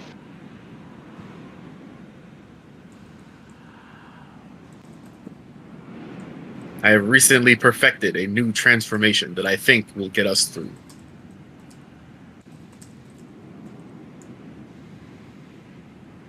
Okay. Nice. Could you perhaps tell us a bit more before we all put our lives in your hands?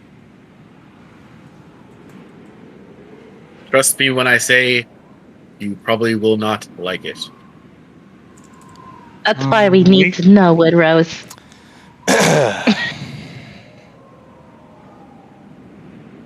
Excited to hear it. You're not planning on, swallowing us or something, right? Because that would be gross. He's metallic. He does not have the saliva. Oil. Throw us out with it, please. I don't want to be inside of Woodrose. Ugh. Out with it, or I am going to take this shovel and hand it to Mr. Belsay and watch him dig. You guys asked Shiro to head in the direction of the Maelstrom. You guys are heading in the direction of the Maelstrom. The party is swept up into a massive storm as they near Ashkatala. And without warning, the ship begins to spiral and plummet to the ground.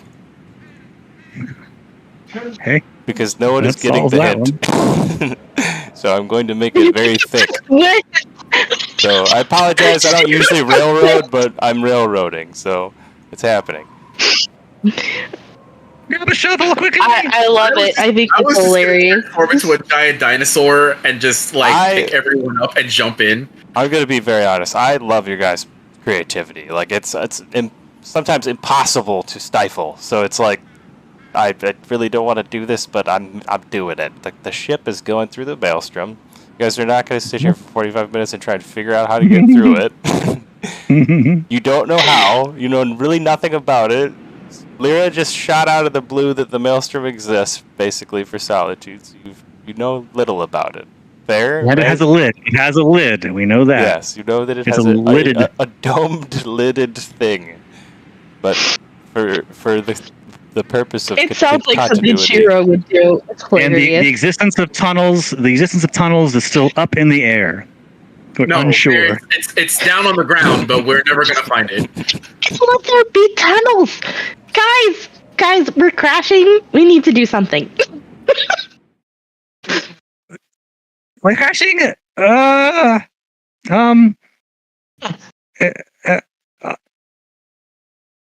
do not know how to fly the ship.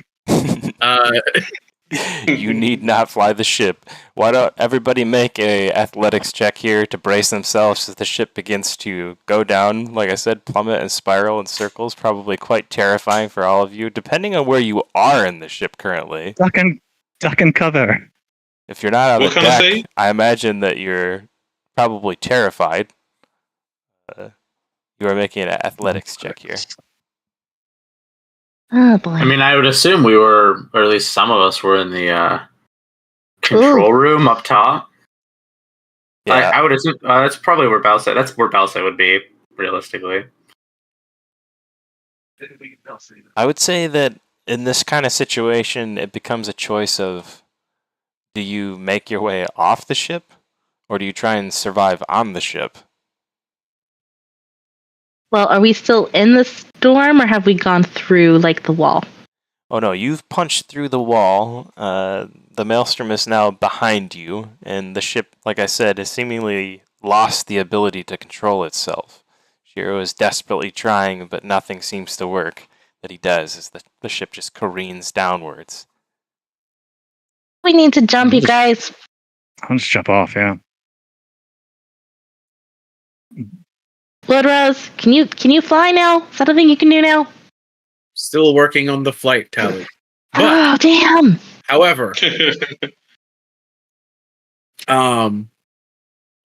he will. I've got it. Everyone, jump off now. Stay close to me. Tally jumps. Yeah. Blake said jump. She's jumping. Were we all in the same space? Like what? She gathered everyone together. Yeah. During the storm?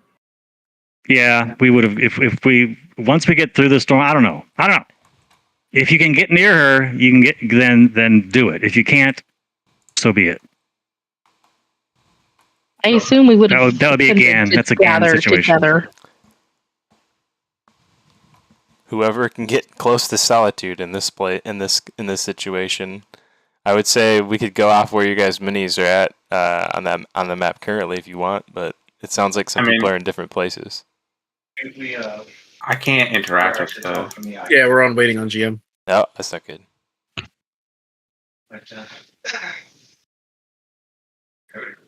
To choose hero and just make sure that he tries his best to survive this.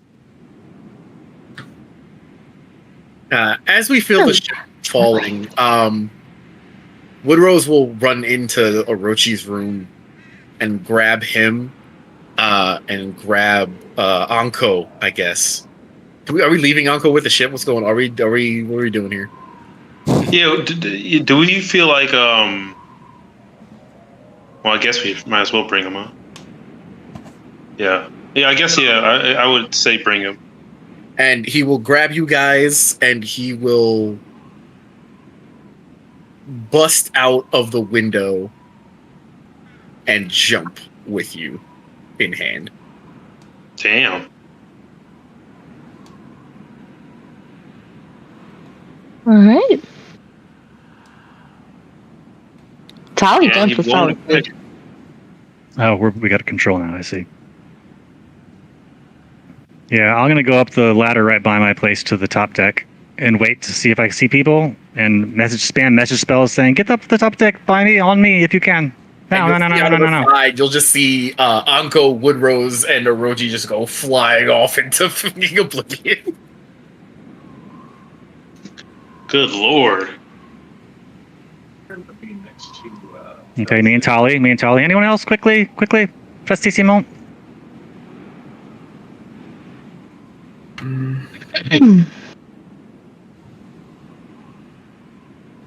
Pelisse Liron.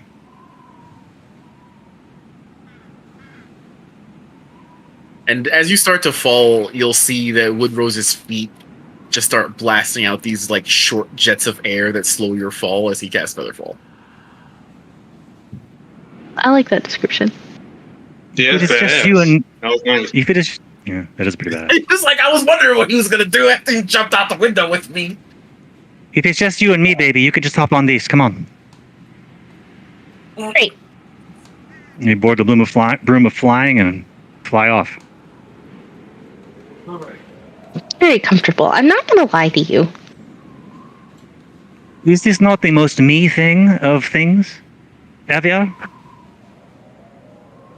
Right. Try not to let the airship land on us, okay? Yeah, that'd be great. No, I'm going to the side.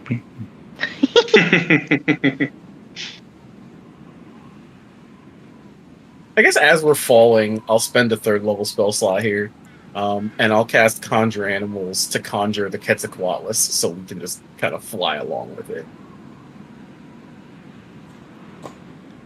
Where's Lyra? That's for an hour or so. Sure. Oh my gosh! No wonder why you're not replying to me. I hit the mute button earlier and I never unmuted myself. I've been trying to talk and everyone's like talking over me. Didn't even realize, because I hear you talking and talking since I'm sitting in the room with you. Oh my gosh, that's why. Everything makes so much more sense now. No, I've been trying to say, Liren is going to go over to Belsay. Belsay, are you there? Belsay! And you never replied because I was muted. I thought I heard you say something about Shiro, like in the background when Adrian was talking for a moment. Oh, you heard me through her. Yeah, Liren went up to Shiro and said that to do what he can to survive. That's what I thought you said. Yep. I heard like faint in the background. I was like, is Cody telling Adrian this right now? He's like whispering it. What's going on? No. And so, yeah, Belsay. Liren would come up to you and polymorph you and her both into giant eagles. Ooh. Okay. And they can speak Eagle and understand Common because they're somewhat intelligent. So through Eagle talk, could communicate to go pick up the others. So it sounds like we all have a way down. Out of curiosity, did it seem like Shiro was almost certainly going to die? That is another thing I would want to know too. As the ship barrel rolls towards the surface, only the most expert of pilots could save themselves from this kind of a situation. Shiro yells to you imminently, "You must get off the ship! It's going down!" You do it, Shiro! And Shiro gets a bardic. Yeah, give him a bardic. Yep. Okay. Polymorph guidance. Someone give me some bardic inspiration. I love it. That was funny.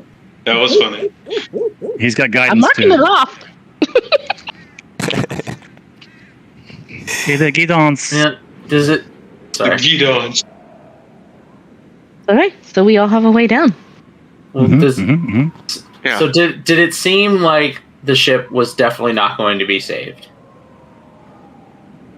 Is what I'm asking, I guess. Like, I don't know. It seems very dire. Hey, what happened to is Felix in the stable still? Poor little fella. Felix left with okay. Rock. Okay. Rock. Good. Yeah, remember Bluey took off picking up both. Okay, I missed that part. Or even better, would Shiro be upset if Belsay grabbed him with his eagle claws? There's one way to find He's out. trying to land the ship. Is that what he's doing? I don't know. He's attempting to. All right, then never mind. He doesn't do it. Never mind. I gave Orochi my chest of valuables.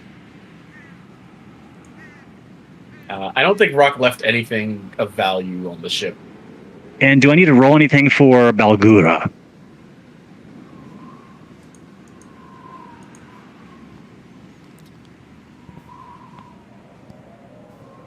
Are you muted, Mr. Dungeon I Master? am not. You will need to roll an athletics check. Does not look like you have one there. Okay, here comes athletics. 22. Ooh. A 22.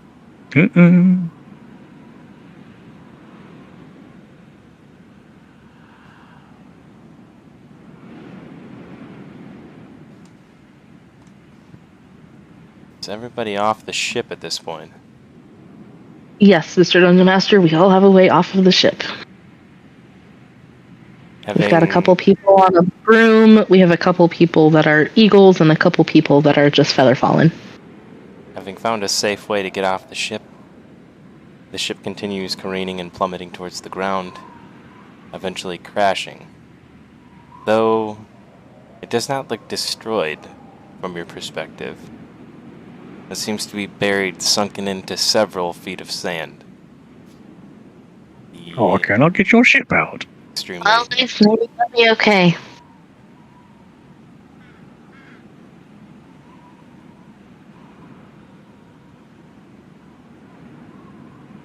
Just before the ship crashes, Shiro dives below into the cabin of the ship.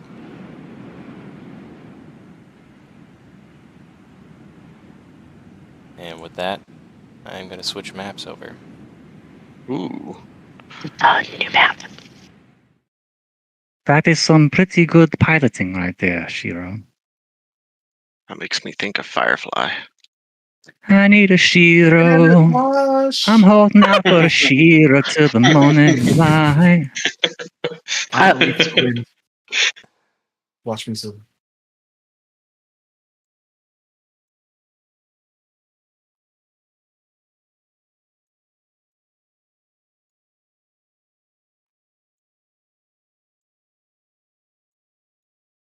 It really is an extra airship. I mean, it really is the best. I've never seen anything like it. I figured like a flying boat, but this is like a flying town.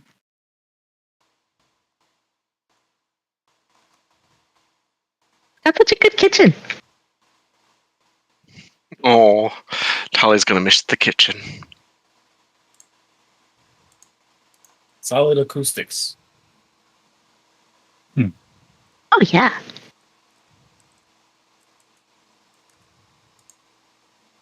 Great selection of hookah tobaccos.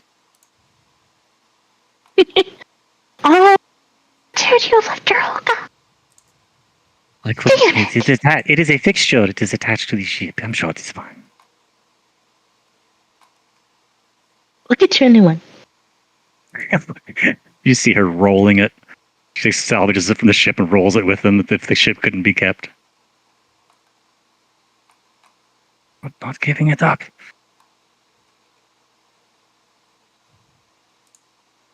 Solitude is singing to the thing like, never gonna give you up. Oh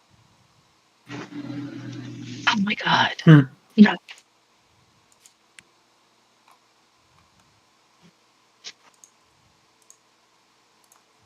I'm getting a sneak preview of the map situation. It looks pretty desolate where we are. All the demon wastes for nothing. Yeah.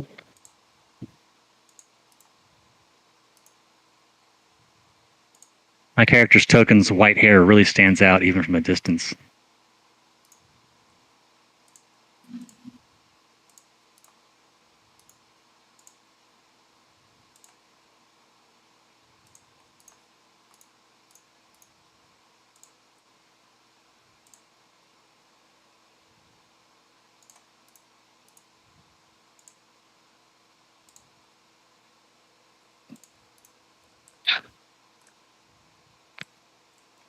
Again, this was why you were upset that I acquired a broom of flying, I'm guessing. No, that wasn't why. Yeah. You never got the great reveal for that. There was gonna be one. Something. There was gonna be one in the library. You didn't go far back enough. Right. Awesome. I was bummed about that. All right, we got to clear every level from now on, guys. Clear every level. No. No, you don't. There's too much. That's how people die. All year. Well, one, that's how people die, but also we will be here all year. Yep. That's not a problem. For one location. I missed that one. There's only so much RP that we can do in one location. I think you underestimate our RP capabilities, sir. Oh, jeez. Yeah, forgot who you're talking to. Yeah, but by the time we leave one location, we will literally know everyone's entire life story, right down to the name of their imaginary friend. Evan. Kevin. Oh my god. Ooh. We have desert and like nothing else. Whoa. Oh, not nothing. Oh, there's. Oh no, the ship. Hello. Hello, there it is. Yeah, there's definitely. Oh, whoa! I didn't turn the camera up high enough. Nope. Yeah, nope. Hello. Lying before you, the great city of Ashtakala, the capital of the demon wastes, home of powerful fiends, demons, and the most evil of creatures that were not banished to Kyber long ago in the Age of Dragons. Bring it.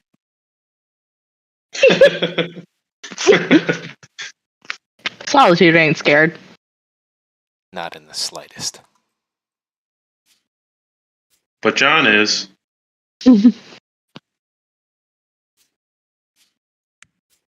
Got my obligatory picture of Orochi not looking at the camera. We have a huge Quetzalcoatlus for an hour. Well, And we also have 2 giant eagles, yeah. Dan, did we see where the ship crashed? It's right behind us. Yeah, it's right by us. Yeah, you all probably, I'm assuming, just see the ship crash and most likely start heading towards it. Yep. Like I said, from the distance, it looks like it's okay, but as you approach, you can see that it's buried in several feet of sand. The once tall and proud airship now looking reduced slightly. Yeah. Well, we probably need to just leave them to take care of that because honestly, it's got this big, bright, glowing ring of fire. It's obvious. Probably shouldn't be here. They're going to find us. We need to move. I don't really care where we move at this moment. We just need to move. Somewhere.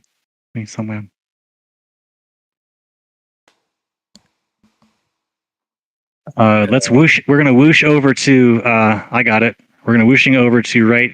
Dungeon Master, see this little thing over here? Well, not that big, but this area right there.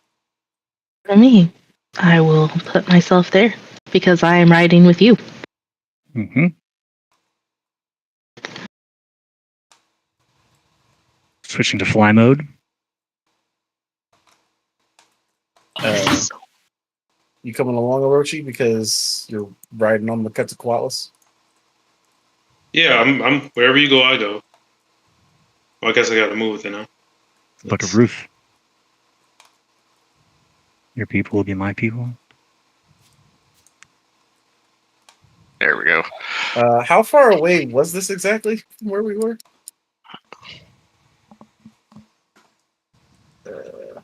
Measure. About 500 feet.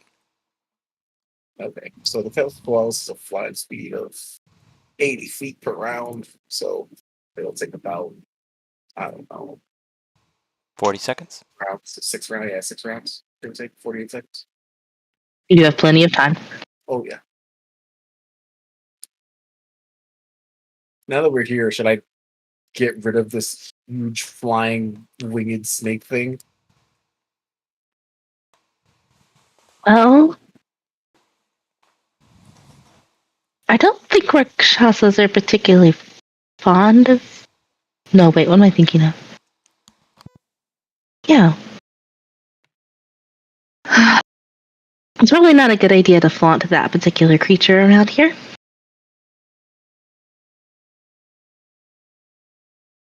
Oh.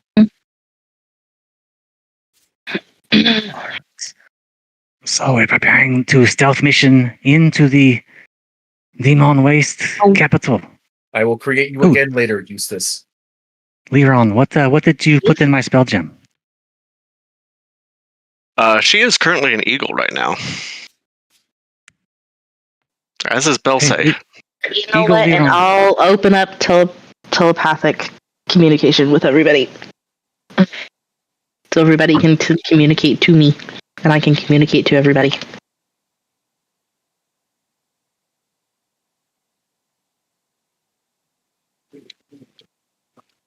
Did the Balgura appear to survive?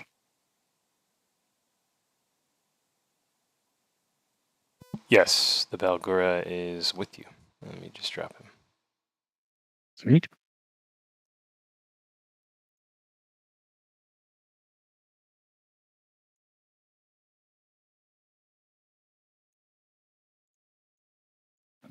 So, question for you, Eberonians.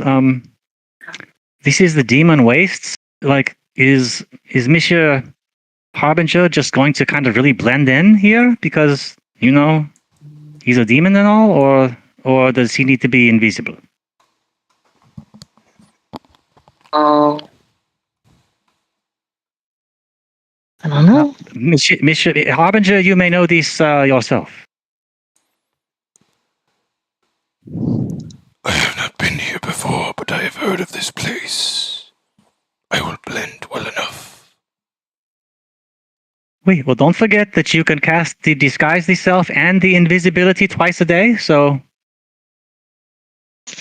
you've got options. I am aware of my abilities. It's like, I know what I can do. I've done it all my life.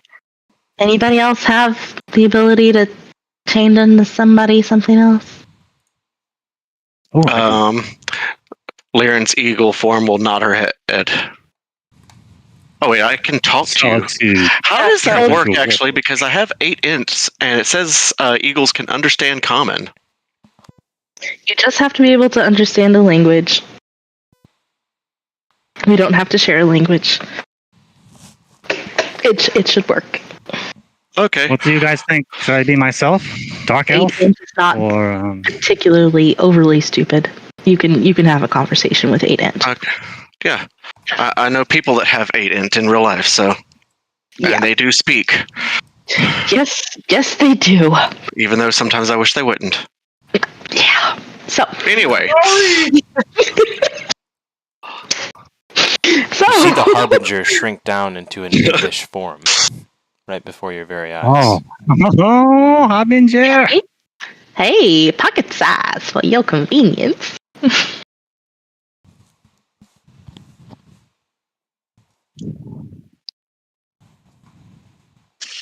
I guess I could disguise self as some sort of medium-sized fiend or devil.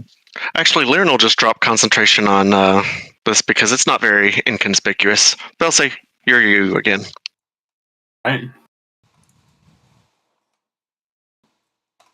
Okay, Lyran, spell gem? What did you do? Oh, I put pass without trace in there. I figured you would appreciate that one. That is the best. You are the best. Thank you. Merci. I was hoping that was what you put in there. Okay, let's go. Yeah, let's kind of work our way through and see if we can find somewhere that's not overly guarded.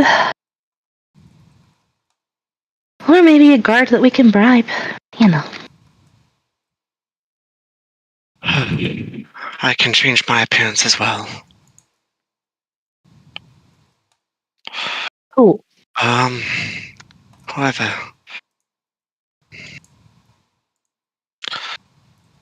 Belsay, how about I turn you invisible and just do your best to stay quiet?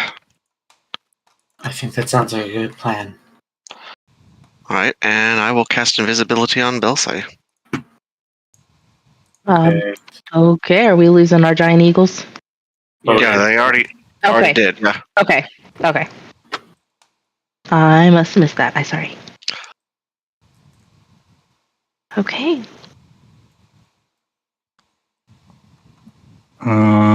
Let's see. Anyways, so I could shuttle people up to the top area here, one by one, with the broom. And we could enter from the roof area into one of these buildings. Yeah. I mean, do we... Hang on. Now that we're here, now that we're through the thing, can somebody talk to Rock? I can talk to Rock. And she will cast Sending to Rock Hard. Hey, sweet cheeks. You around? We made it through the big sand thing. Ship's not so good. Hopefully it'll be okay, because we are going to need a ride out. Where are you?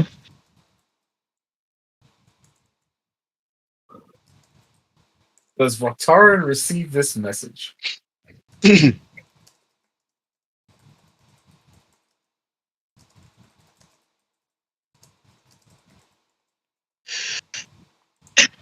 might help if the DM was not muted. He's not. Oh. Ah. Jump scare. Does the message go through to Rock? Check those DMs. Sending. Check those DMs, Rock. Check those DMs.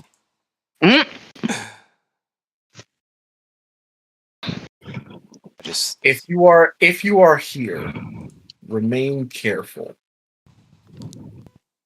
Obviously. I can't. Where's... Little more can be said. Beware of eavesdroppers. Beware of what? Eavesdroppers. Eavesdroppers.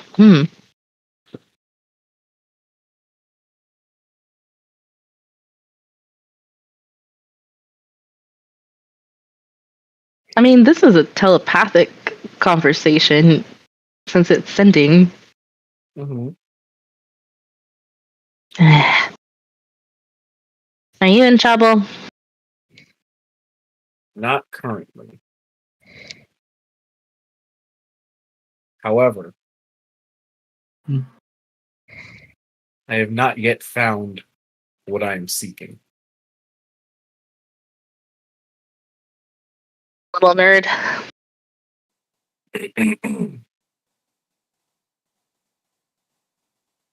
Indeed.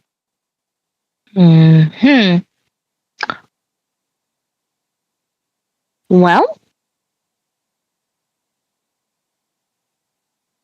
How many sendings are you casting? Or is it? It's back and forth a couple of times, if you remember. Oh, right. I forgot. I was thinking that was This just is the GAN sending. Oh, I thought that was just the sending stone. Yeah, it's the GAN special. All misunderstood. Alright. Well, we're not far. And we're trying to find you. So are a multitude of others. Oh, good. Wonderful. We'll tell the party. I think they know we're here. Rock's here somewhere, too. And, he's been real careful about what he says, so I think maybe, and she points at her head and points to y'all's heads. There might be people listening, so just be careful. All right. Who's with the idea of going in on one of the rooftops? Rooftops are good. I like rooftops. As do I. All right. I will start shuttling the people up. We'll go with the stealthy ones first. Liron? Aye, Captain. And I can put the invisible belly say up there too. That might be good. He's tough. Liron, come first. All right. And that is a stealth roll plus a d4. Oh, I can give myself guidance too, so that would be 2d4.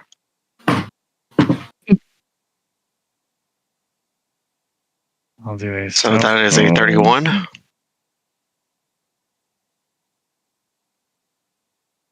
$17 plus D4. 18 for me. Okay. Up we go.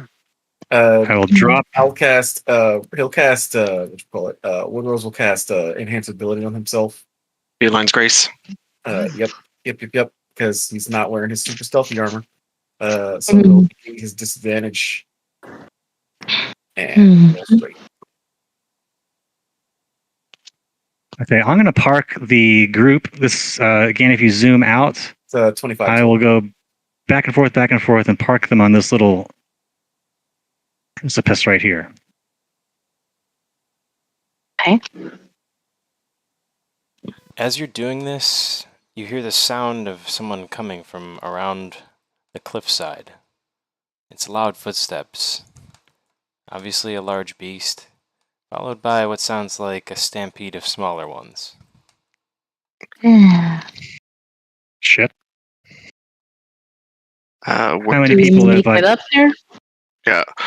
Where did we make it up to? Is it the top of this little rock up here? Where the little bubble is?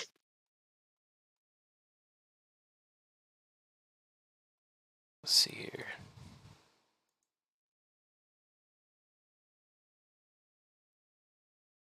Here, I would imagine. I think that's where Solitude was shuttling people. No, zoom out, zoom further out. Oh. You can see it up higher. My fault. And to the right.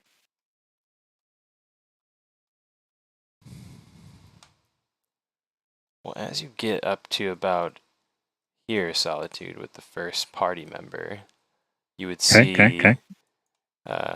what looks to be like a swarming hill of these imps that look exactly like the Harbinger does right now. Okay.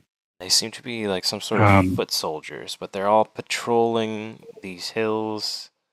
You can see them maybe hunting even. There seems to be a great number of them.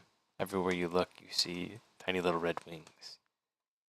Okay, I will bust a message spell down to let's see, Woodrow's. There's a big pack of impy guys coming around the corner. Climb up or fly up or hide somewhere. I'll try to get you, but it may not be able to get back in time. You'll hear in your head, be careful. Okay, so you had Bell stay with you for the first round, right? Or no, Liren? I had Liren, so I'm coming back for well, we'll see what the situation is for who I come back for. You will make it with half of the party members, so it will be, I think, Tally and Woodrow still down on the ground there with Orochi tucked near the mountainside, actually very close to where this footstep sound is coming. He's about Tally would be kind of spider climbing through these rocks a little bit and trying to hide anyway, staying out of sight. Yep. Woodrose would transform into a what's in disguise? What would be really good here? Hold on. He will transform into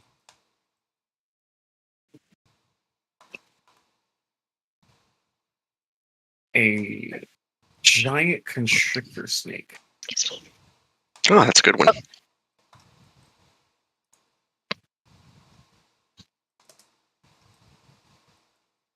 There's snakes in wastelands. There's snakes everywhere.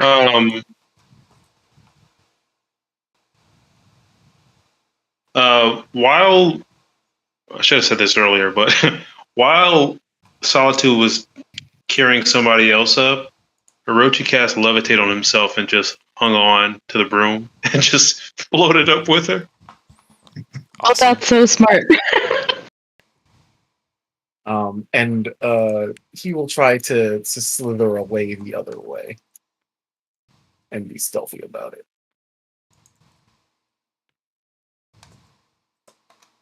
And then try to slither up the rocks.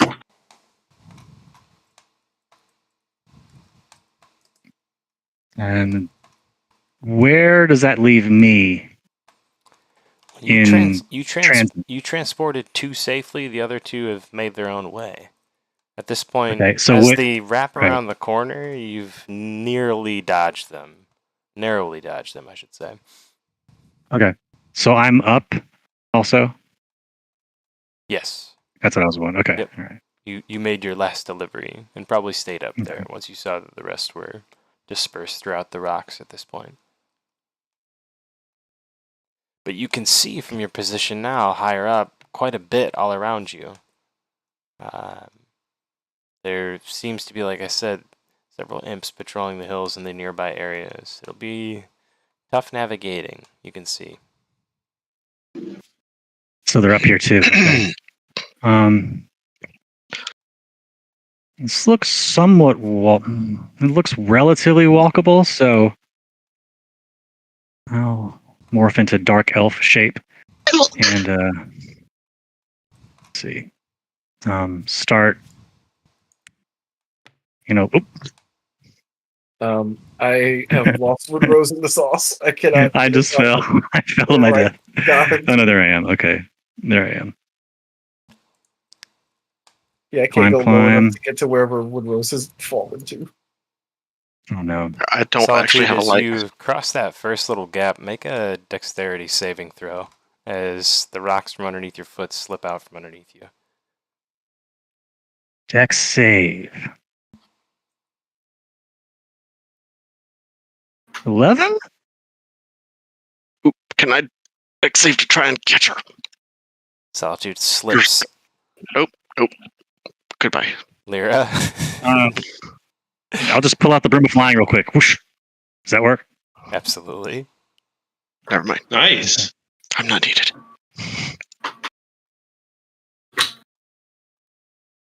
That was the best part. She's like, oh my god, I can't believe I bought this thing. And you can see Solitude's knuckles whiten around the grip of the broom. You know what? Forget it. I'm just going to shuttle. I'll shuttle everyone, just like we did before, just to get to where we need to be, which is going to be. There seems to be an entrance nearby to you. You can see what looks to be something on the inside of that building. Looks to be a large gated entrance. Oh yeah! Oh my gosh! This is so James Bond. There's like stairs and everything. Is there any way you could retrieve my mini from me, Dungeon Master? No. What happened to you? I have gotten lost in the sauce. I was trying to climb these rocks, and I fell into a hole somewhere. I feel like you should be rock right now, so I could make a joke about that, but I can't because you're Woodrose.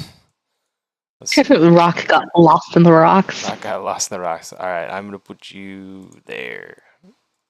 That'll do. Cool.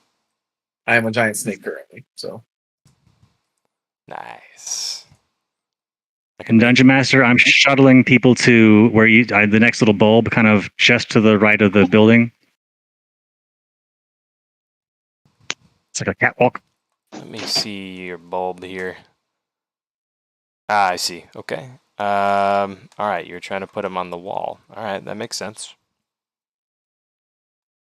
That is a very wise place, I must say. Thank you.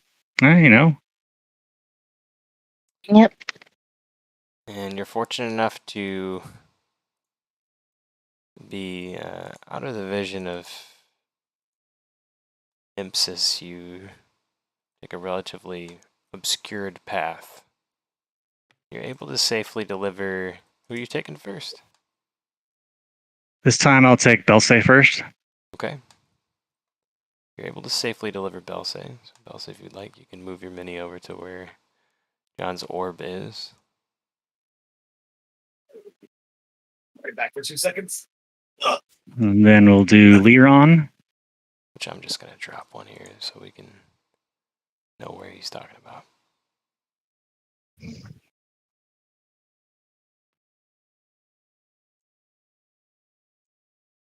Oop, I'm trying to land on the catwalk not there, right? Or the rock above it. On the catwalk. On the top of the wall. On the wall top. It has that same no. Actually, it's actually you're below it. Right? Drop yourself. Yep, that's exactly where. All right, I am lighting up my token just for you guys to see, but I don't actually have a light. Just putting that out there for clarity. Cool. There is no torch currently being lit in the dark, shady space that you're trying not to be seen in. Right.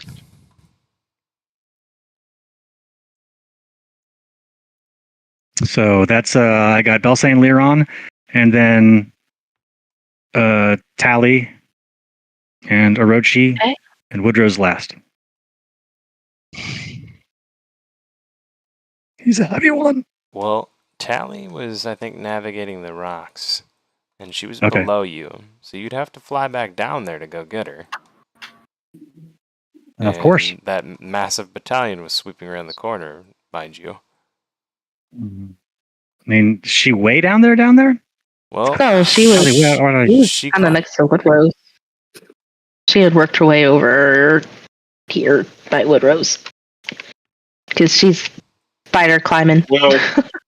So she's just walking up the rock, walking down it, walking up it, walking down. She walks up and down rock, huh? Yeah. Woodrose is slithering his way around as a giant snake, coiling around the rocks and making his way up and down. Okay, so they're doing fine. I shuttle the non-weird climby people. They're not at a place they need shuttling. Yeah, I got 2 hours. I got cool. Actually, no, I got cool things too. I got 3 hours as a giant bow constrictor, and I'm going to use them. Oh yeah.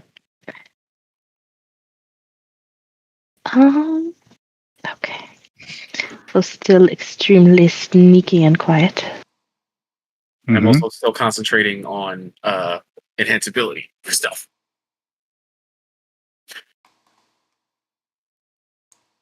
While we're waiting for everyone, well, I guess I'm shuttling a lot of the ways, so I don't have time to see if there's any guards or shit like that. I will be. I am also very much looking for that. Okay. Any guard, any individual that I can see. Look at that snake. Oh, cool.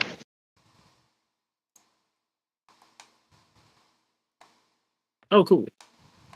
Yeah, not the latest one I just posted. The one before that. That is a cool snake. That's a sneaky snake. Mm-hmm. Yeah. Do I get to be the jump scare? Snake? The jump scare right there. I hope that's you and not an enemy. John, have you taken pictures yet today? I have. This will be a good one. Yes, awesome. Marin, face the camera. I cannot control the snake, so I don't have that kind of power. Thank you, Liron, and picture. All right. Got to make sure Orochi is either out of the picture or facing the wrong way, which has been accomplished. Actually, I got one of them facing the picture just now. Okay. Well, before you guys enter Ashtakala Palace, not seeing any guards in the nearby vicinity, having bypassed most of the imps that you saw crawling the hills, you look into what looks like some sort of living quarters. A myriad of staircases wrap around and down, intertwining with one another into depths below. And this is your entrance to Ashtakala. It looks suspiciously empty. And the threaded guard in the hills makes you feel as though a trap is waiting. And on that note, we'll wrap it up here. Okay, that was awesome. So I need to let you guys know that I will either be an hour late